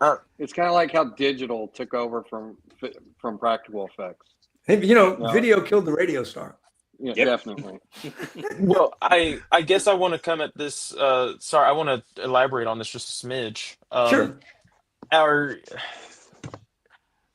Yes, you can't stand in front of progress because it's going to steamroll you regardless. Bingo. If you try to. That's Roll over to get crushed by it. Are you not worried about it just because AI, like Sora 2 is a new video model from Google. It's creating nearly indistinguishable from reality. Like you almost cannot tell. Actually, some you cannot tell if it's real or not. It is getting very good. I play with a music one and it's very good. Mm-hmm. Are you not worried as an actor that these studios can just say, hey, make me a horror film that has X, Y, and Z in the plot. I want the actors to look like so and so, and then they just completely cut the directors, the cinematographers, the actors, everyone. The studio just come in, hire a guy to write out a script, and then the industry. Why on earth would I waste my time worrying about that? Well, I guess that's fair. Whether it happens or it doesn't happen, whether people accept this as the new artistic creativity or not, isn't going to affect what I do. I'm going to do what I do. And if I am no longer allowed to do what I do, okay, then I can't, then it's, time to retire, go pick up my guitar and just go play some music. There's spending time worrying about this or fighting against it is counterproductive. I'm reading one of the things that I always try to do is work on myself. I think we all do and we all should. And one of the things I'm doing is rereading a book called the 7 Effective Habits, or something like that. I can't remember the title exactly, but it's a great book. And one of the things it talks about with paradigm shifts, it talks about stimulus and response. And we all are affected by stimulus and response. But in between stimulus and response is the freedom to choose. So you can blame it on this, you can blame it on that, you can say it's all because of this, it's all because of that. That's not a good choice. The stimulus is here, it's not going to go away. The response, you have control over. The response, how you choose to deal with that stimulus, is your freedom of choice. Yep. And so that's why I say, why waste my time worrying about this new stimulus of AI? There's nothing I can do to stop it. I'm not going to try to stop it. I'm not going to fight against it. I love that my union is doing what they can to moderate it and to do what their response to it is to try and protect the actors. But in the long run, all I can do is choose my response to that stimulus. And keep it And a positive waste my time response. worrying about it or panic about it or think I'm never going to work again. Those are not healthy choices. Yeah. Right. But it's a great I question. mean- It's very true that it's coming, and it'll either be or it won't. It'll either move the progress of creative arts into a new field, or it won't. Yeah. I mean, I think still people will still crave, human made stuff. Like even if AI gets popular for a bit, it might end up being its own genre or something. But I still think people are going to crave it. Just like look at vinyl records. They went out of style a long time ago. Now all the stores I go to have them. People crave those. They will want certain things still. Wall of them over here. Exactly. People will still want those things. Well, We buy digital I mean, games, but we still crave our physical copies of stuff. well, yeah, I guess I was just coming more from like Don said, digital or CGI replaced practical effects. Just because it replaced it does not make CGI better than a well done practical effect. But then even good stuff like CGI, and there's some really great CGI stuff out there. Come on, let's face it. But there is. It just happened. But there's 20 also years some ago. great practical effects out there. I mean, look at The Thing. Look at John Carpenter's The Thing. That movie holds up today because the practical effects are so powerful. Well, the new Alien series that just came out I love the Alien series. I was blown away by it. That was a wonderful progression of that storyline, and I'm thrilled that Sigourney's looking at maybe coming back for a new film too. I think that's great. It was a good mix between the practical and the digital. They used it right. They gave the practical artists, the practical effect artists, their time to shine. But when things did need to be digital, they kind of did it seamlessly. In my opinion, they did it seamlessly.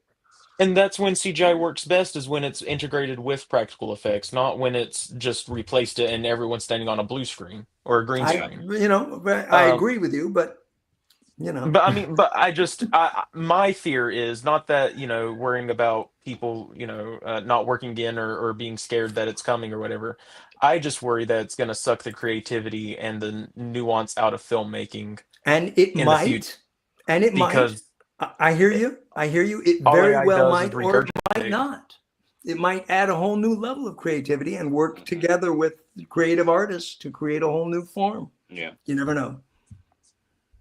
But I hear you, Austin. I'm not disagreeing with you. No, I know. I don't know. From the AI that I've seen, it just regurgitates stuff that already exists and repackages it, and to me, that does not sound creative. Well, if people are going to watch what they watch, people are going to enjoy what they enjoy, and if they enjoy it and they find this to be a new thing that they're really digging, then they're going to really dig it, and they're going to, if they say, not so much, I miss. Yeah. Listen, their film and television haven't replaced stage. No. Stage still exists because people want that experience of walking, that live energy exchange between the performance on stage and the audience, that energy exchange. Video didn't kill the radio star. Because everybody still listens to the radio. Exactly. The live performances by artists, people pay huge amounts of money to watch live performances by artists. And I don't think that's going to go away. I don't think AI is going to take away the creativity. I don't think that you're going to see. You will see a shift. You will see a paradigm shift for sure. Mm-hmm. You're already seeing it now. It already exists. It's going to continue to exist, but it's not the end of the world as we know it. And I feel fine. Yeah, not yet. Skynet has not taken control yet. So Not yet. We're good. Although We're that good. is coming. That is coming. I've seen it. We're I've dangerously seen close. those robots that Boston's coming out with, man. They're scary. Yep. Those dogs, they scare me. Those military dogs, they scare me. But I mean, again, it's technology that you can't stop, because that's what we do as humans. We need to expand, and we need to create, and we need to go above and beyond what has already been done, just because we can and we want to. And I agree with you, Don. It's the human condition. It really is the human condition, and it is one of the things that we have over all of the animal kingdom. It is why we are at the top of the animal kingdom. It is because we have those abilities for imagination and creativity and creation, and we always will, unless we fuck up our environment and just kill ourselves. But that's a different issue. We've all seen those. The world restart. The world will restart. It's fine. We all become mutants or something. I'm okay I with already am, but I just can't show you. But I have a third arm. I hide it in the back. Fair enough. So, I mean, your career over the years, you've done so many things. You've done, like we said, you've done stage, you've done commercials, you've done TV, you've done movies. One movie in particular, The Lurking Man. It's funny you should say that. See these over here? I was about to say. Them's my awards. 9 wins Lurking Man. and 5 nominations. Yeah. Them's my awards. And the one award I'm not showing back here is probably the one I'm the proudest of. It was the Lon Chaney Senior Award, because I was working through a mask. You have a picture of that? Throw that up. Yes, I do. I knew you would. Let's see. I don't think I have the there right it one, is. but we have. That's me. Nah. This was this was an in-person audition that I did. There was it was just one of our casting sites here is called Backstage West, and it was an audition. We're looking for somebody to play the Angel of Death, Sariel, the 7th Archangel of Death. Yeah, there it is, baby. That's insane. I told my wife, I want to go audition for this. It's over here. We have a place over near here called Debbie Reynolds Theater, something like that, rehearsal hall. Anyway, it's a lot of shows rehearsed there. A lot of shows you've seen probably rehearsed there for films and stage shows. So they were doing their auditions there. And I went in, I had read the script, I'd read the sides, and I had prepared the sides, and I went in, I did the sides for the producer and the star producer and the director, and they liked my work. They asked me to read another side. They said, here, this is a whole nother, like a monologue, a page of monologue that I hadn't worked on. And they said, can you just take 10 minutes and kind of work on it? Yeah, sure. So I went in, I worked on it, and they put me up with one of their PAs to do the reading across from me. And it was a scene where I literally opened her jaw up and looked down her throat to see the demon inside of her. And so I because this is something you learn as an artist when you're working with another actor in an audition or on stage, or in a film, you say, hey, look, I'd like to do this, but it requires me touching you. Are you okay with that? Is that something you're comfortable with? And if not, that's fine. Just let me know. That's the moment right there. God damn, you're good. Don, did you do that? Yes, sir. Yes, that is the very moment in the actual film where I'm looking down her throat for the demon. So so she was comfortable with that. She said, I'm fine. I said, I want to touch your face and I want to pull your jaw down and and I did it. Because that's one of the things you'll hear a lot from other actors and casting people. That's important to make bold choices. It's one of the things that can separate you from the other actors who come in to do the same role, because sometimes people are afraid to make bold choices. And so if you make, that's Maritza BAAAACCCCCK. She played the lead, the other lead. I was the lurking man. I was the title character. It's about a woman who is an alcoholic and an abusive mother who dies on the table. And she finds herself in this purgatory. It was written by, oh my goodness, I can't believe, Keith. Oh my God, shame on me. I can't remember his name. He's a wonderful writer. Keith Rommel. Thank you, God. No, he's a great guy, and I love him dearly. Keith Rommel, he wrote a series of books. This is one of them about the consequences of behavior. And it's supernatural, but it's not a horror film. It's a supernatural drama. So it is about this woman, Frank Krueger, Dorian Gray, these are great. Oh, you're amazing, Don. I'm so impressed. Yeah. So it's about this woman who is an abusive, she wakes up in this purgatory space where there is this being, this Sariel,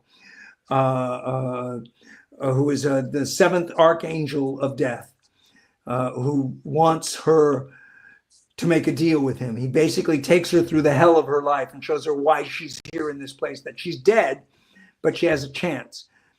And if she takes this chance, the choice that she has is to either accept his offer and get her and allow her son to become to forget about all the trauma that she's placed on him. But the offer is, you have to replace me. You have to be the new lurking man. And it gave me, this little girl was so delightful. Oh my God, I loved working with her. Those wings were horrendous to work with. They were unbelievably heavy. And they had a drawstring that I was supposed to pull to make them come out. They would be tucked in, and you pull the drawstrings and they would pop out like that. Except it really didn't work because they were so heavy. So we had to have PAs behind me pulling on them and to make them come up in order to make those wings come out. It was one of those, like Bruce the shark. It was one of those things that we just didn't anticipate being a problem. The other thing that was a problem were the nails, and I doubt if you're going to have a close up on the hands, but if you do, I'll be impressed. But I had these super long, like, devilish, demony nails. Yeah, those are a lot of the awards that we encountered. But I had these super long, horrible nails that allowed me not to do anything. I couldn't touch anything. They would fall off, break off the second I did anything with them. And I was in makeup and costume for hours and hours in order to create this look. And there was one time where we were in the middle of the shoot, halfway through the day, and I had to pee so badly, and there was nothing I could do. So I had to ask one of the makeup artists, would you mind, helping me out? And he was a lovely man and a sweet guy and a wonderful makeup artist, and he was kind enough to help me out. It was one of the more embarrassing moments of my life, but hey, you do what you need to do in order to create this story. It's a lovely story. It's an interesting story, and I'm so very, very proud of my performance in this film. I'm very proud of it. Here is the hand. Yeah, there's the hand, but you really can't see the nails. Don't worry about it. No, I'm still impressed. But anyway, yeah. So and I was, Marissa was kind enough to put it into several festivals and to put me up for a lot of awards, which I was fortunate enough to win. There's only half of them. This is the half I could fit behind me. Because I had to have the bear. You got to have the bear. You got to have the bear. Very nice. I can't believe you pulled that commercial up. That blew my mind. So the winning all those awards for The Lurking Man, those were like individual ceremonies, correct? Yes, they were individual festivals. They were from different festivals. And So yeah, how was different... it traveling to every one of them and then You know, getting there and it was did you fun. know ahead of time? Yeah. Maritza would say, Okay. "Hey, we're doing the Love Festival this week. You know, can you come down and be part of it and sign some autographs for, you know?" No, I mean, did you know that you were going to win ahead of time? Oh gosh, no. Oh gosh, no. No, we were up against some stiff competition. Every time I won, I was like, wow. I was, you know, it was a surprise, and you know, a little piece of glow for my heart. Another bucket list. Yeah, I was about to say bucket list, bucket list, bucket list. Let's Yep. just keep going down the line. That's awesome. So overall, through your career, what is the one role that you've always envisioned yourself playing that you have not yet been able to play? Don't mean to make it difficult or nothing, but Yeah, I was about to ask that. Pretty difficult. One kind of role or one very specific role? I'm not sure what the question is. it's up to you. It's what is your bucket dream list role? role? The dream role. What is your bucket list role? The dream role, right? I presume that's what Yes, you're Yes, asking. the dream role. Yes, sir. Boy, that's a really, really great question, and one, to be honest with you, that I haven't really thought about, that maybe I need to start thinking about.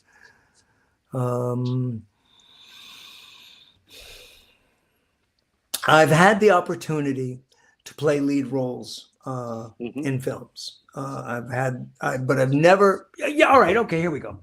I would love to get the opportunity to play a strong role, whether a lead or a supporting lead,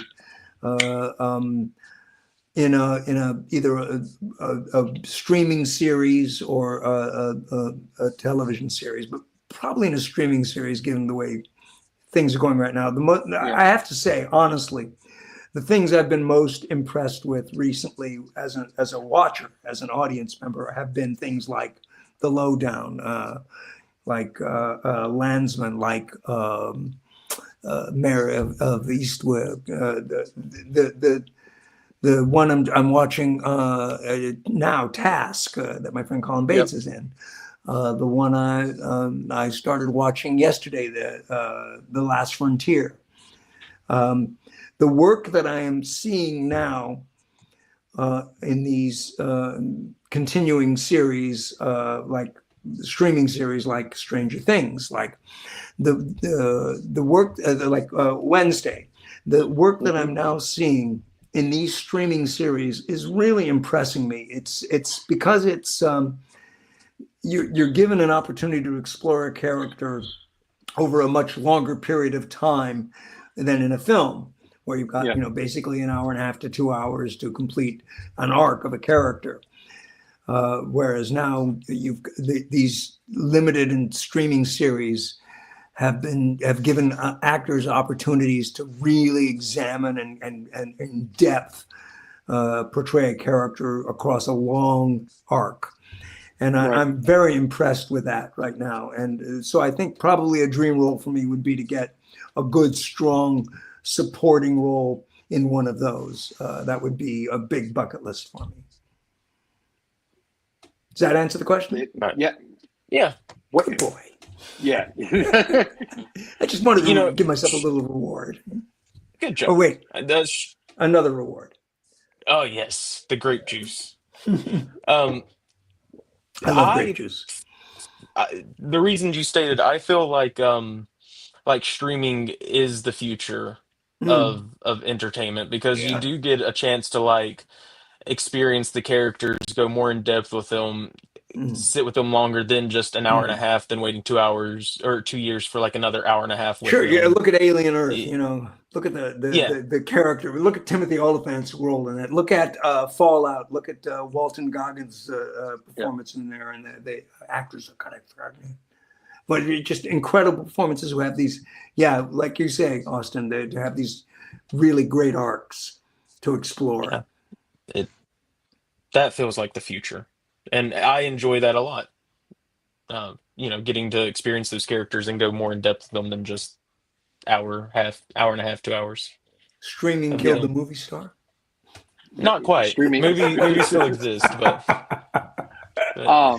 No, I agree. I like the streaming of these shows built, for streaming, because I mean you get a movie, and if the movie's good and it's great and you want more, it's like a 2-year wait before you can get that other half, and then at that time it's like, did they rush it and kind of take away from the character or the story, or did they take too long to try to really flesh out something and then try to push for a third or fourth installment of that movie? Where the streaming, you've got those 8 to 13 episodes where this entire arc is explored over 8 to 13 hours instead of an hour and a half to 2 hours. Absolutely. Absolutely. And again, I was being a little facetious. Films are still a wonderful genre. I love horror films. I love comedy films.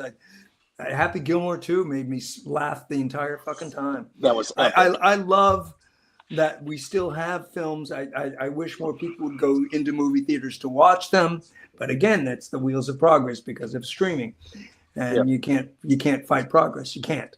And shouldn't. You can't. But you I love beat that going you into can the still movie go theaters. into a movie theater and watch a Maxine and watch a Weapons and watch Sinners. And I love that if you don't have the time or the money or the wherewithal, that you can wait till it comes out streaming and watch it streaming. Yeah. So the film has its own very, very particular niche, and it should continue. I'm super looking forward to the second part of Wicked. That's coming out in November, I think. I love the first one. I thought it was amazing.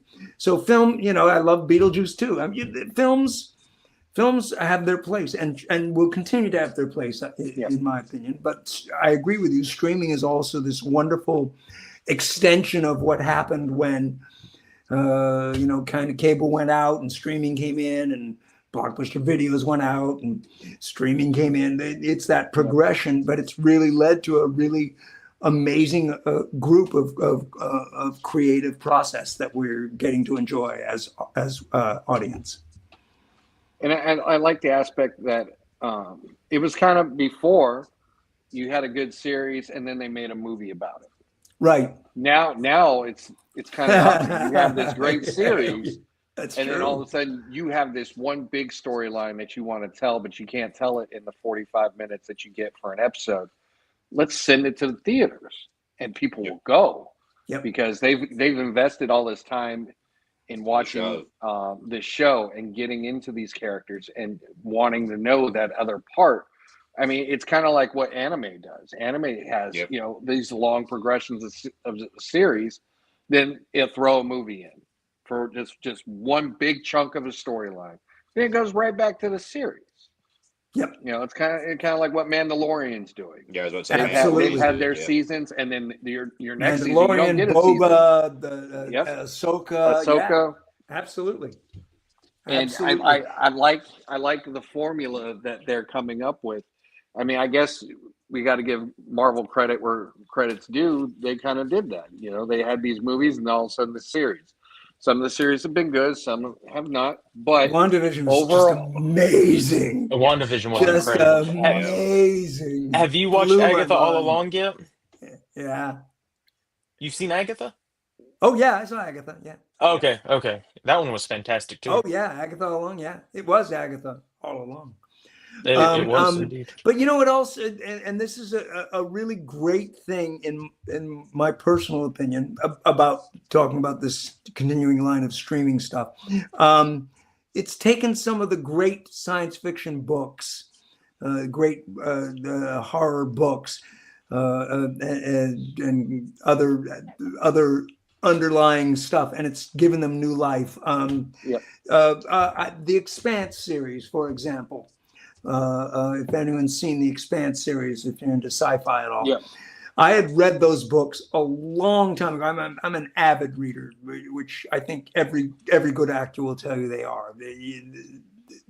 That's part of what feeds our love of the craft is reading books. I read constantly, all the time, constantly. So much so that my wife says, "Put the fucking book down." I'd read the Expanse series long before the series came out. I'd read the books. I thought they were amazing sci-fi, great sci-fi, like some of the best I've read in a long time since Asimov, really, or Philip K. Dick. And when I watched the first beginning of it, I didn't even realize this. Like halfway through the first episode, and I went, "Why do I know this story? Oh my God, I've read these books." The same thing with like the Charles Addams characters, these are these old cartoons, from the 40s and 50s. The Charles Addams created that wonderful series on television that created that, and now you got Wednesday, and it's bringing that back to life, and it's over and over again. A lot of the streaming series that we are now seeing are based on other materials, books that are being brought back to life. And I love that aspect. I love it. Every time I see based on the book by, I'm going, yeah, good. Let's go. That means, the people who are creating are people who read these books. Foundation even. People have had mixed feelings about the Foundation series. Mm-hmm. I've been waiting since I was probably 11, 12 years old, having read all of the first 3 Foundation trilogies, because that's all there was at that time. I've been waiting for somebody to do Foundation. It was so hard for anybody to even conceive of doing, because it was, it's such a in your head kind of a series of books. But I think they're doing a really interesting job in translating Asimov's work onto a series. I think it's great. I love that somebody finally took a chance to do Asimov Foundation. is hard. Yeah. Asimov is hard to translate. Same with Murderbot. I've read the Murderbot books. I fell in love with Murderbot, and I loved the first season. I thought the first episode I went, oh, I don't know, and the second one I went, oh, wait a second, yeah, no, this is capturing it, and the third I went, yeah, they really got a sense. I have a feeling they may not go on based on the way they ended it. But I really like Murderbot. And again, it's taking these great books and turning them into a series that I'm really impressed with. Are we off topic? Have I taken us too far? There's no topic here. I mean, we start off as a horror show and we go into you. And whatever you wish to talk about. Hold on. Wait, go ahead. Oh, I was just going to say, I was just going to make a crude joke. I wanted to hear it, though. Oh, he just said we start off as a... No, you've lost the moment. You can't. You'll never be able to go back. Sorry. Too late. Don't worry. I'll make another comment like that you can dig on. But it's really amazing for us. This is important. This is incredibly important. I have to show my. No, you don't get to see that. The code. I have to show my Apple Watch for Halloween. That's so cute. God, I love horror. This guy.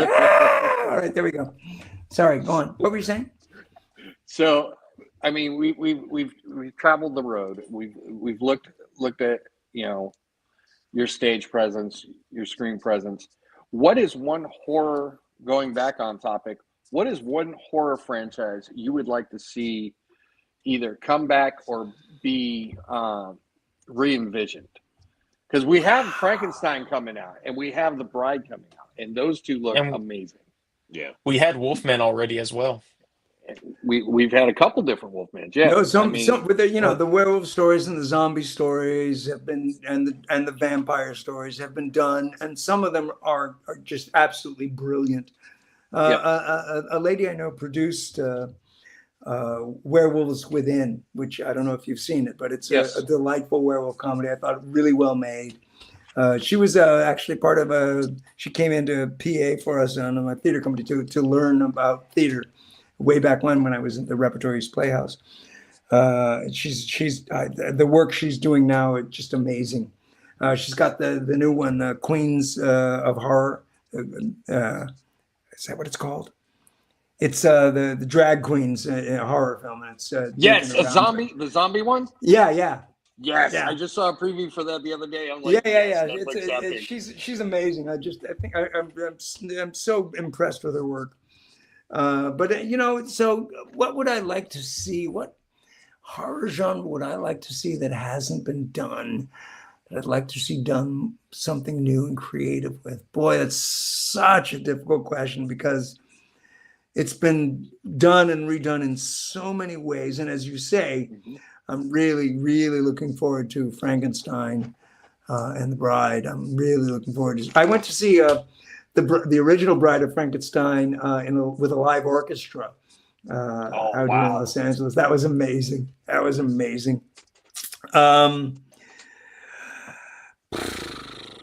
don't have an answer.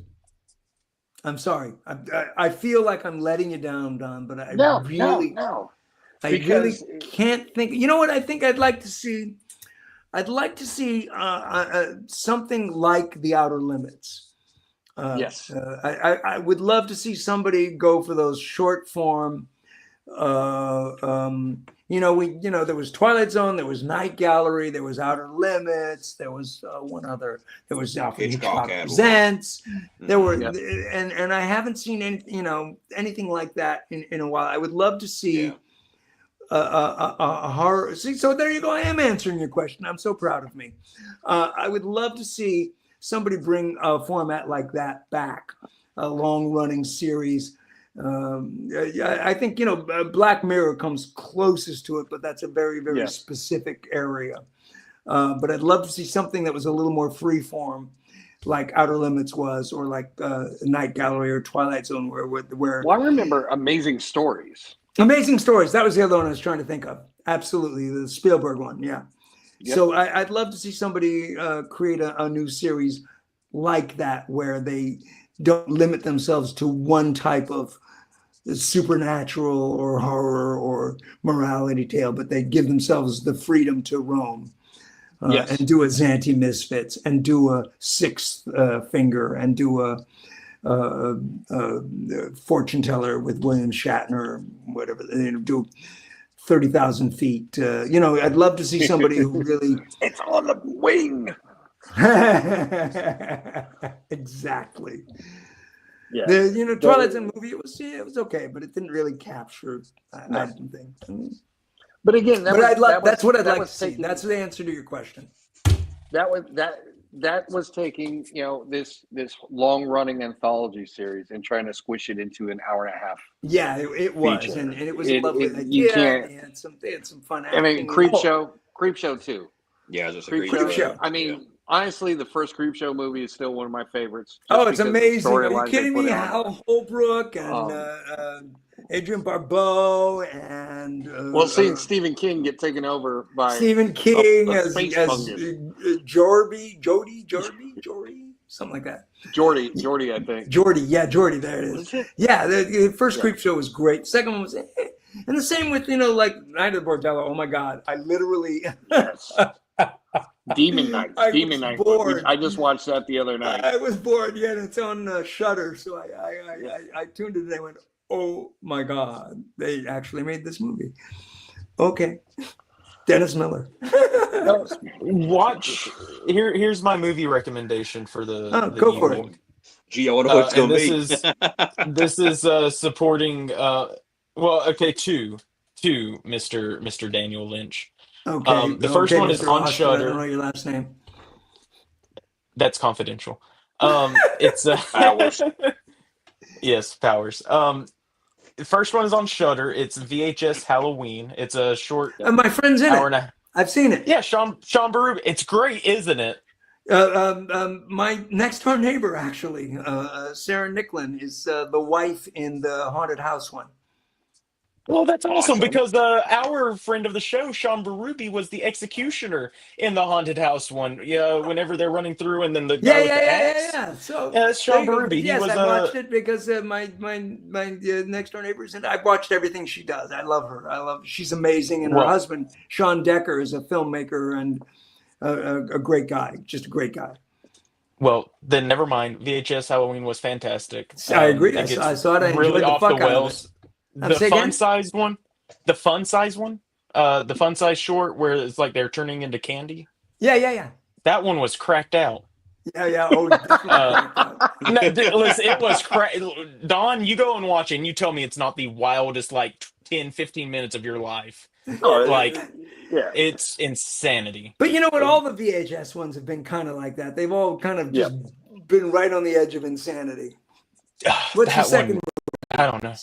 Okay, second movie is, and I've started to hear some like negative feedback about it, so I don't know if I should even be recommending it anymore. Well, go for it. I'll tell you whether I've seen it, and I'll give you my own positive or negative feedback. Bring Her Back. It released earlier this year. I just saw it. Was that not the wildest fucking movie you've ever seen in your life? I just watched it.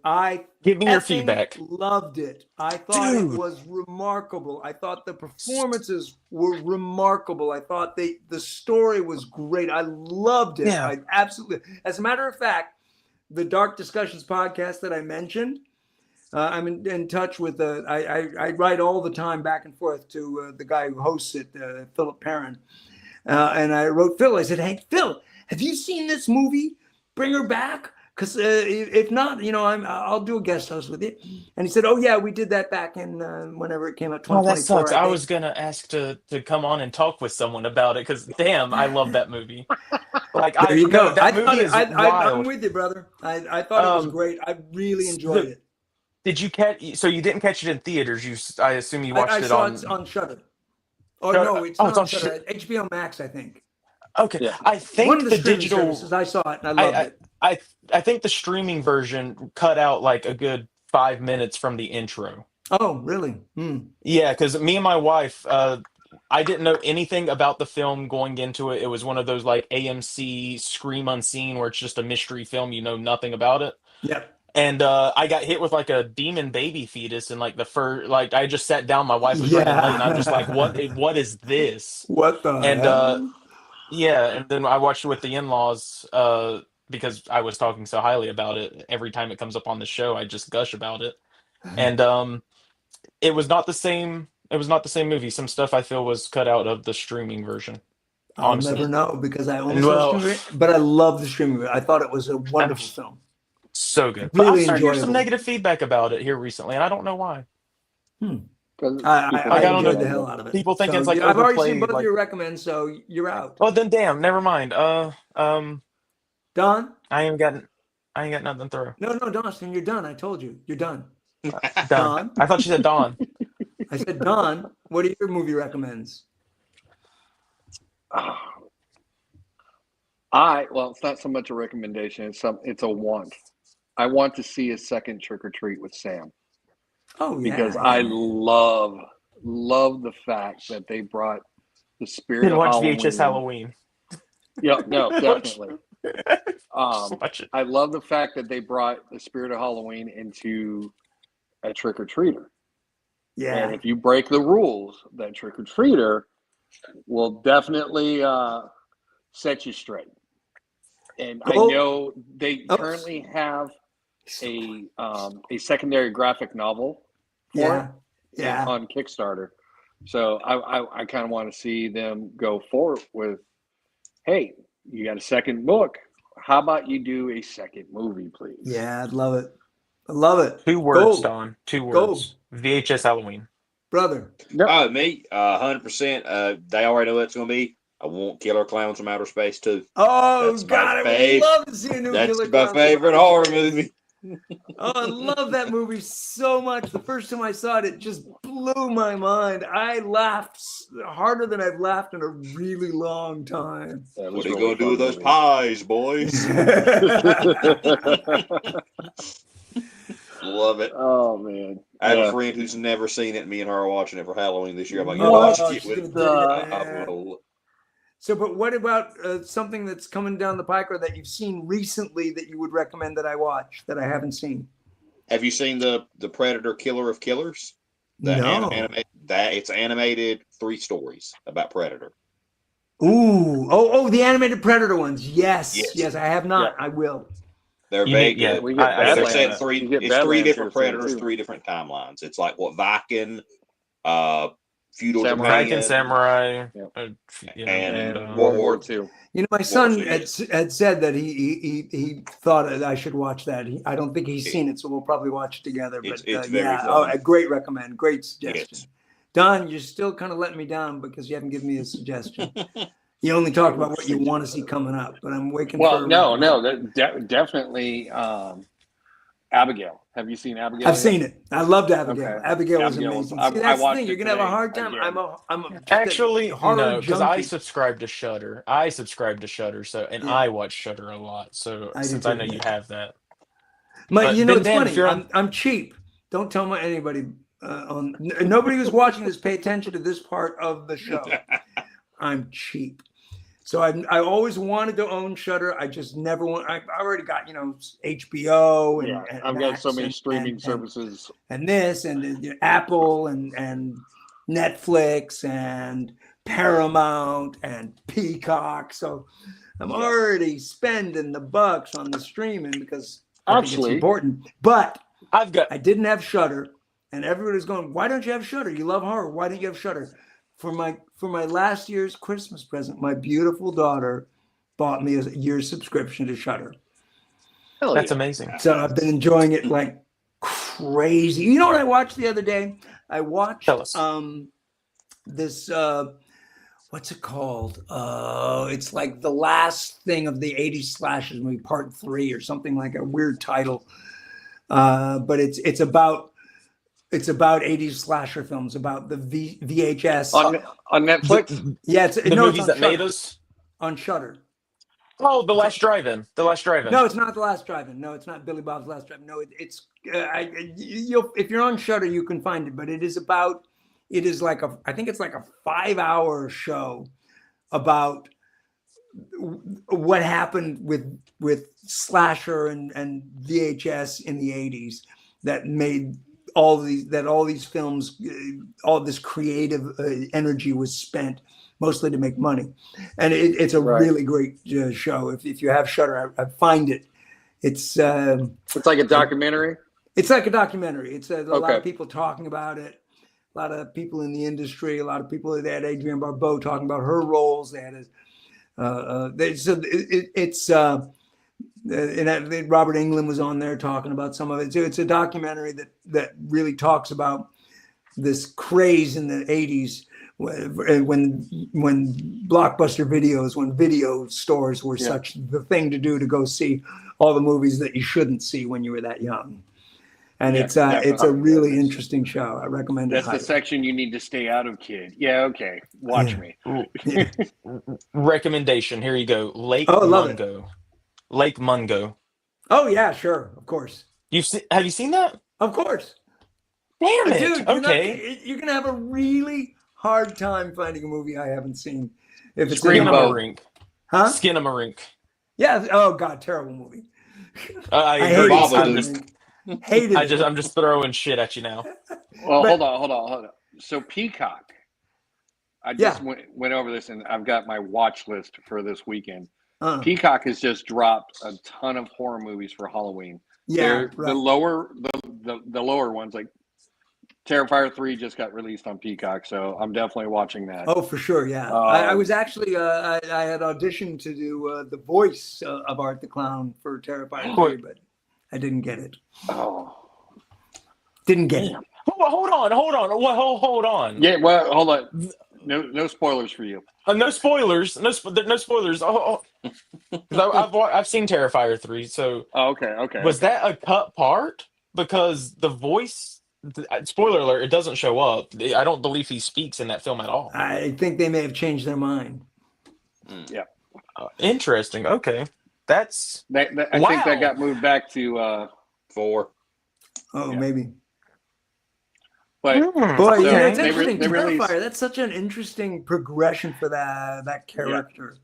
From it was one of the VHS actually that he first showed up in. Yep. All It was one of the Hallows Eve VHS where he had specifically. one of the small segments was the Terrifier introduction of his character, and they just went, "Oh, this is gonna blow up. We can go with this guy." It was in it wasn't related to VHS. It was All Hallows Eve. It was like a Yeah. compilation of Oh, anthologies. you're right. It was Yeah, All the Hallows Eve. anthology. But You're right. All Hallows Eve 1. You're absolutely right. yes, but Terrifier I think is responsible for the resurgence of the slasher Yeah. I genre. agree. Yeah. The And it gives me torture this. porn. Oh yeah, it gives me the same feeling as what people probably experience seeing like Friday 13th or Nightmare on Elm Street in theaters, except it's like cranked up to 12, 2000. not even It 11. is, and I have to be honest, not my favorite form of horror films. To be quite honest. Okay, here's a question we ask people: do you think that gore in horror movies kind of hampers the scare, like it kind of takes you out of the experience, like overuse Well, of gore? that's a cool question, Austin. That's a really cool question. Yes and no is the answer. I think that you're probably going to get from most people in the industry. There is, if it's done well, if it's done to amplify the horror, then absolutely 100%. If it's done just for the sake of doing it, then frankly, in my opinion, no. I am with you 100%. It's got to be. It's got to do something. I mean, I'm trying to think of examples. It's like Terrifier, where a girl's hanging upside down and he brings out the chainsaw and it's like it's a cool segment, but that's a perfect example. Oh, yes. it was a hack. Oh god, that makes it worse. Okay. Yeah. And there are things. This is all right. This is something I'll admit to the world at large. I have a problem with cannibalism. Okay. I mean, not personally. I mean, I'm not a cannibal. I'm not saying that. I know I did Cannibal the musical. I know that was an aspect of it, but no. I have a problem when I watched The Green Inferno, I almost didn't make it through that film. That was rough. That was really rough. Even when I was younger and I saw in theaters Dawn of the Dead or Day of the Dead. Can't remember which one. It was either Dawn of the Dead. The one where they're in the mall and they're going through the trap door and the guy goes and takes a chunk out of her arm. Yeah. Is that Dawn of the Dead? That's Dawn of the Dead, right? That's Dawn. Day is the one where the guy gets like pulled. Well, I thought it was. Day is all right, the well, one. whichever one. I was with my friend Gary. He loves Left House on the Left was one of his favorite films, the original one. And he wanted me to come with him to watch this film. I watched that film until that moment when he comes in and takes this chunk out of her arm. I walked out of the theater. I don't think I've ever walked out of the theater before. I literally couldn't handle it. Since then, I've seen it many times. I'm fine. But then, and Green Inferno, I literally had a really hard time handling it. And I have never watched. I had a problem with. I loved Silence of the Lambs. I made it through that, but the second one with where Ray Liotta's eating his brains. Yeah. Couldn't handle it. Oh, it's a rough. Yeah, my daughter loved scene. it. My daughter loved it. My daughter. So she told me you're not allowed to watch the series Hannibal. It's brilliant, but you're not going to handle it. Yeah. So I've never seen it. The series. Yeah, it's rough. It's rough, and I think the whole cannibalism aspect it's not too far from fact. Yeah, it happens. That's what makes it so scary. That could very well be what it is, but whatever it is, there's something that in me that it triggers something, and I've never seen Raw. Nope. I won't ever watch the movie Raw. I just won't. I can't. I don't want to. Yeah, I've noticed though. It's brilliant. I'm never gonna watch it. Never gonna watch it. I've noticed the older I get that, like, because I've grown up on horror movies since I was like 4 or 5. My grandfather used to show me The Exorcist, stuff like that. Oh, fuck. That explains so much, Austin. I'm getting it now. Yeah. So, But I found the older I get, the less I can handle intense gore. Like if it specifically hits like my phobia points of like stuff in the eyes or Oh, fingernails yeah, or giallo shit, like huh? it can't I can't handle it as well as I used to, which is really weird to me. Like I can watch horror movies, but if it's like heavily gored, I really can't do it much anymore. You know, it's funny. The stuff in the eye, like X. We were talking about X. There's that wonderful scene with the pitchfork Yeah. that they set up so beautifully. It didn't bother me a bit. Giallo with his eyes, I, he's got a thing about eye horror for some reason. It I doesn't bother me. I think it's a photographer thing. Like my eyes, I Yeah. use them to like take photos Yeah. I and get that. I yeah. don't want to lose my skills. Exactly. I'd hate to have to be one of those people in the commercials about like blind photographers accomplishing their dreams with voice assistants or whatever. Was it good? Did I do a good Focus job? on its Okay, ear. buddy. It doesn't have ears. Damn it. Did I take a Your pretty lens picture? cap was Is it a left picture on. yeah, It's just the lens cap. yeah. Looks good, buddy. Well, speaking of photography, we Yeah, are see, at the 2 segue. hours There and you go. 15 mark. Would you like to stay, sir, and take a look at some horror photography? Love to, sure, absolutely. I'm here for you guys. Let us bring up. I'm wanting to propose maybe a part 2 to this interview at some point in time because I think we only Yeah, scratched the definitely. surface of Mr. Daniel. Wow. Dang. I'm willing. So we're going to pull up. First one is my hashtag Ravens_horror tour 25. First one is M_W_Forrester. The skeleton on the mailbox. Yes, this is definitely. I felt this pain waiting on my pre-order to ship. That was That was Every me week. waiting for my Art the Clown Mezco to arrive. That's now me waiting for my 2 Mecha ones to arrive. No, I don't want to hear it, Gold. You just ordered them. Yeah, but my buddy Pat's already got them. I don't care. Nosferatu. Next up I love is Nosferatu. from Skull Peter. Yep, Nosferatu with his rat, the poor little bastard on the side, getting eaten. Phenomenal work on this with the lighting and Yes. Yeah, beautiful. concentration Beautiful. in detail. Yeah. Love that Nosferatu as well. Let's see. And who is this from? Oh, this is Gold Member 150. That Hey, refrigerator nice was a work, pain. Gold Member Thank you. 150. That page was a pain to paint. That fridge was a pain to paint. Yep. I imagine so. Did you prime it or anything, or just go straight? I sanded it lightly. I tried to keep it Sanded as. it lightly. It did not like the paint. Yeah, but you pulled off a good shot. The end result is amazing. So really great. Love that Zomba. Oh, that's a crap one. This one's a good one. I think that's From, me. Lights. Yes, it is. I've been enjoying what you're doing with art. I Just love keep this showing one. up everywhere. Nosferatu with Art the Clown. Yeah. That's terrifying. Thank you. Oh, Daddy of Alright, old horror meets new. So the next one is hashtag Lights Camera Horror AF. And I really like this one. Oh, that's From, beautiful. Funky Fine I 7. love that one. Yes. Oh, that's gorgeous. Simple figures.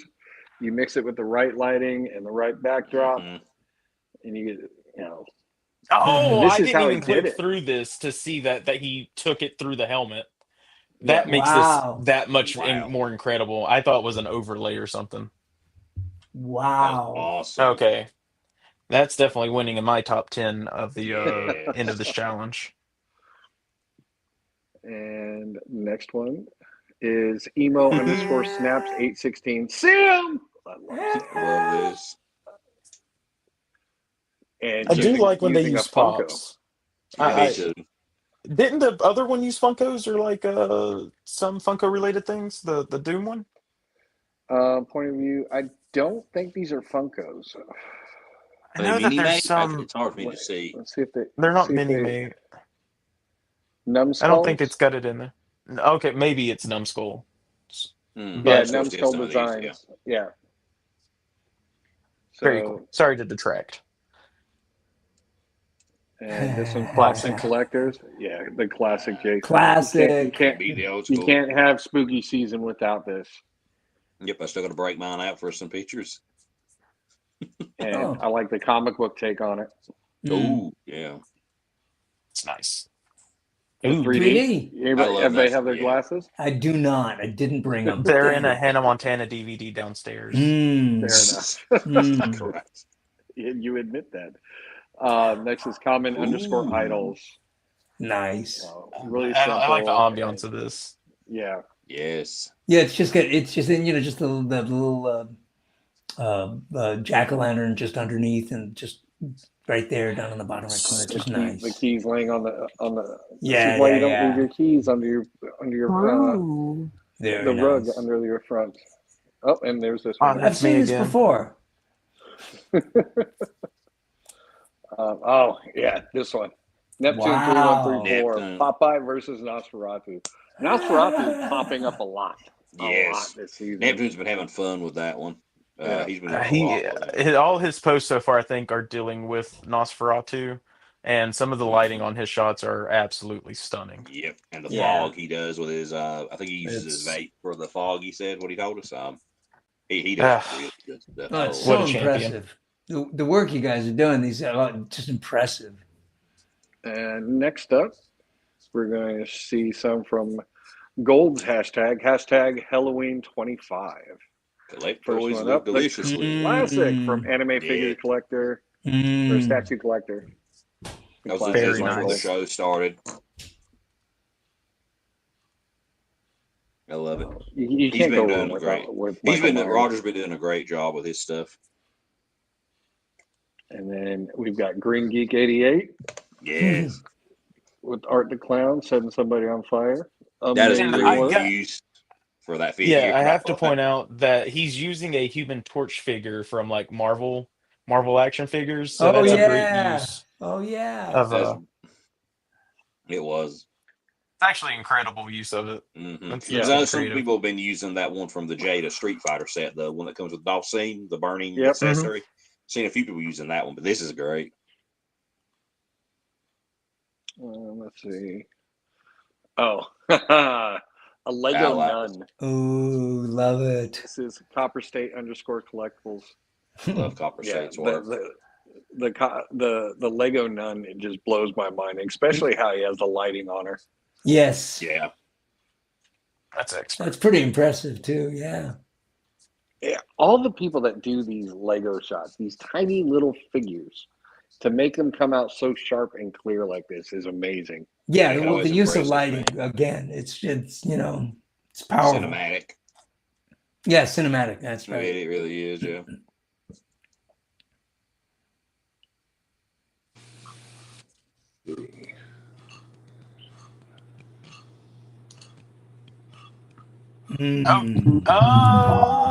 That's not down here. We all float. Yeah. Well, I don't know if I was the first person to coin Halloween 2025, by the way, or 25. So I don't know if this is one meant for Okay. There we go. Listen, worst case scenario, just go to the Devil's Toys. They're all on there. You know I don't background check these things. That could be the hashtag used by the cocaine wheel. Gold member. Here's that's one me. from here. Yeah, that's really nice. That's a lot of great jacks. What's the phrase we use regularly on this show? Gold, you're fired. There it is.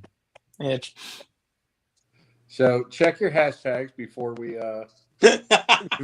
use them. Here's another one from Green Geek. That's awesome. Yeah.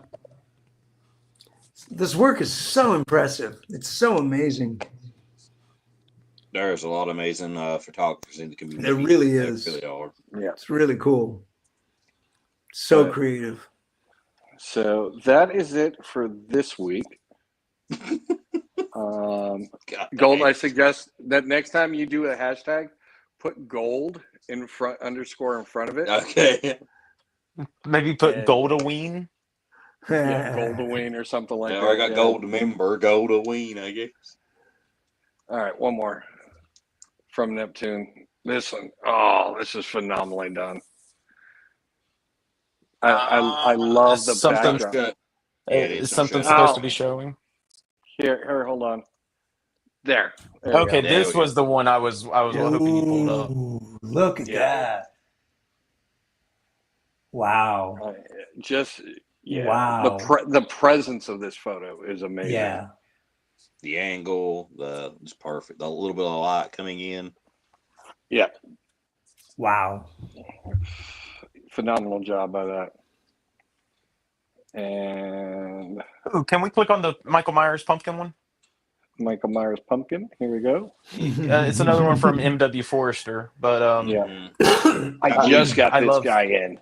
Just got that yeah. guy in. Please tell me you see what I mean about the head sculpt looking a little off for Michael Myers. A little bit. Yeah, I can see it a little bit. Still, I haven't cracked him open yet. Okay, well, I want a full in-depth discussion That, with you and I about it. Okay. Did Green do the one on the train there in that same row? This is Who Pops did and that? Collector. Pops and Sons Okay, Collector. I really liked this one. Yeah. And he does that with it, like he'll take a shot and then he'll do different aesthetics to him. I do the same thing. Changing different filters. Yep, I love these filters. They're so much fun. I usually save them for like later dates for when I need some extra shots. It is great. I think this one's ahead of the others. It's ahead. Lots of stuff. Apparently he's got a collection of them. He's definitely staying ahead of all the competition. So we will save the rest for next week. But yeah, thank you for everybody. Oh, look, you got sparkles.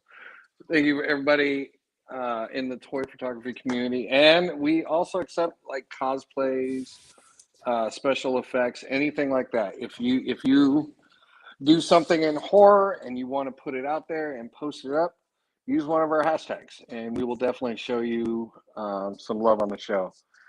But we have 2:26. Man, we ran a long time tonight. I know. Probably could have done another hour and a half. I told you I yak a lot. It's okay. We No, love the okay. yak. Yes. It's interesting. You tell good stories with it, and it's incredible to see your journey. Oh, thank you. Yeah, we definitely want to have you back on at some point in time, whenever you have time.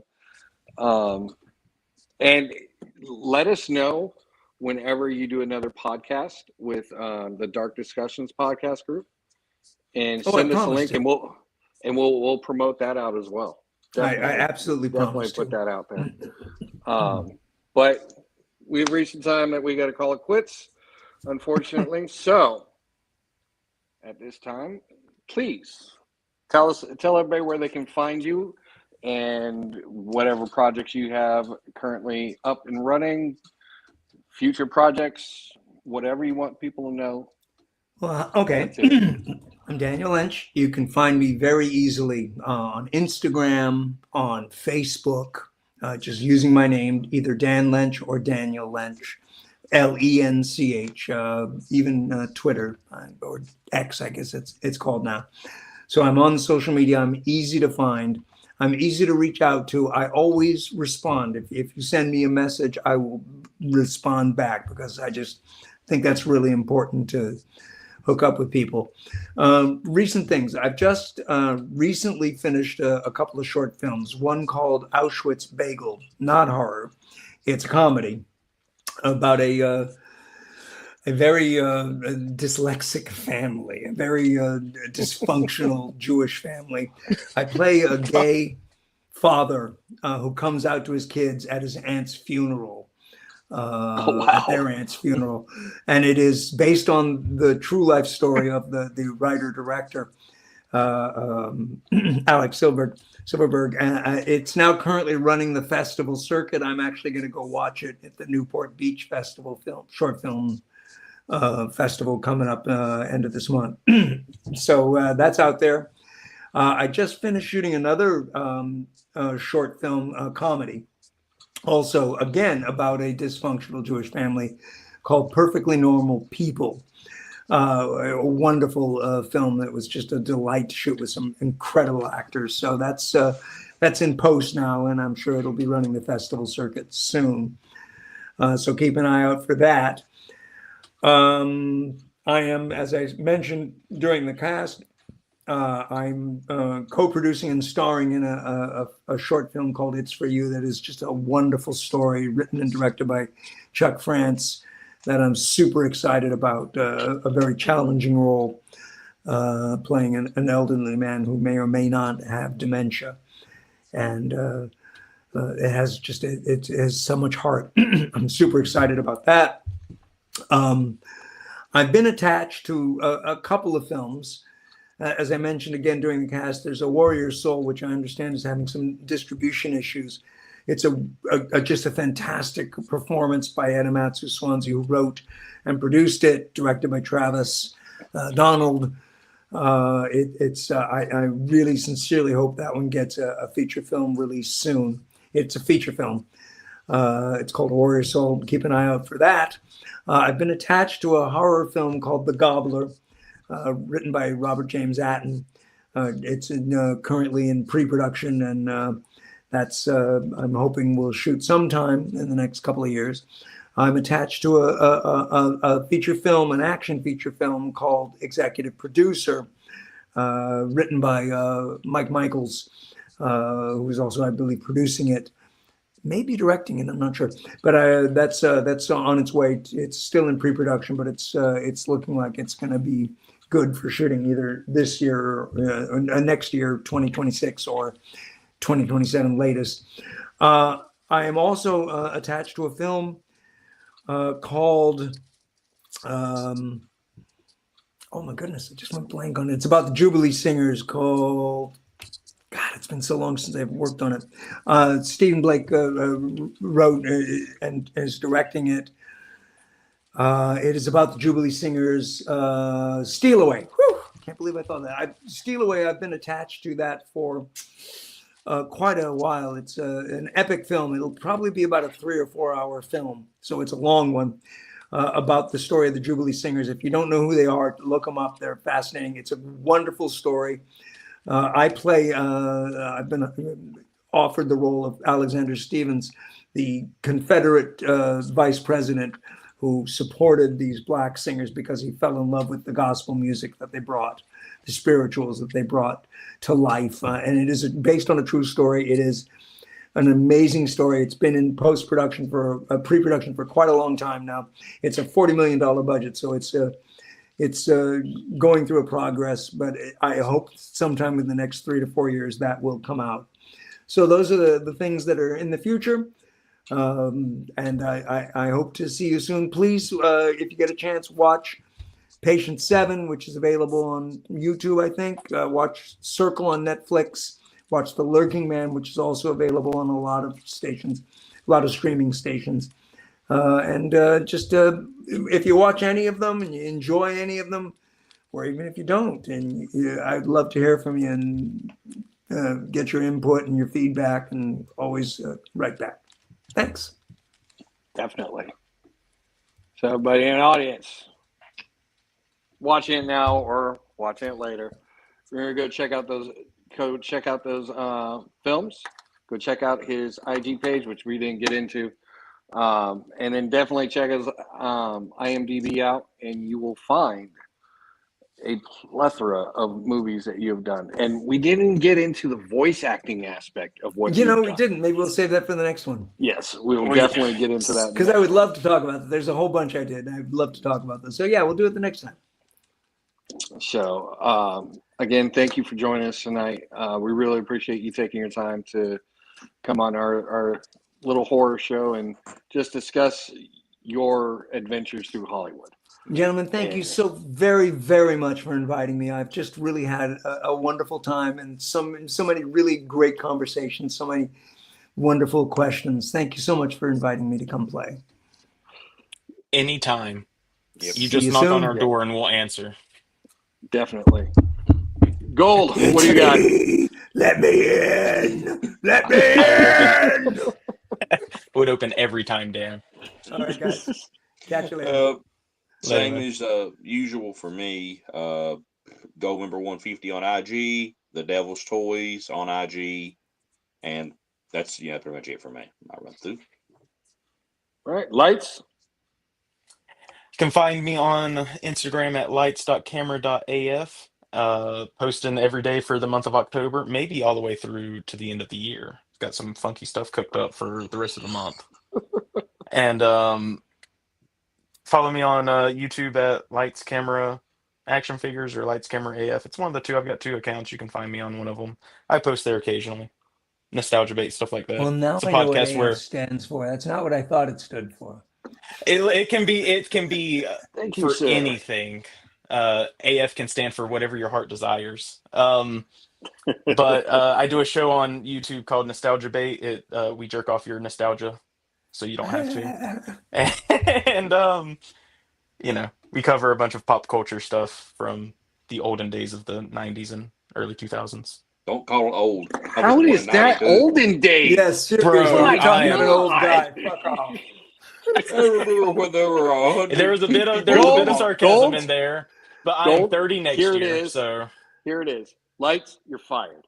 There Fine. you go. wait, what the Wow, fuck? there you so go. You're patient. done. You're done. No. You don't fire me. I quit. That's what you get for not bringing me those maple tree stars. Oh my god.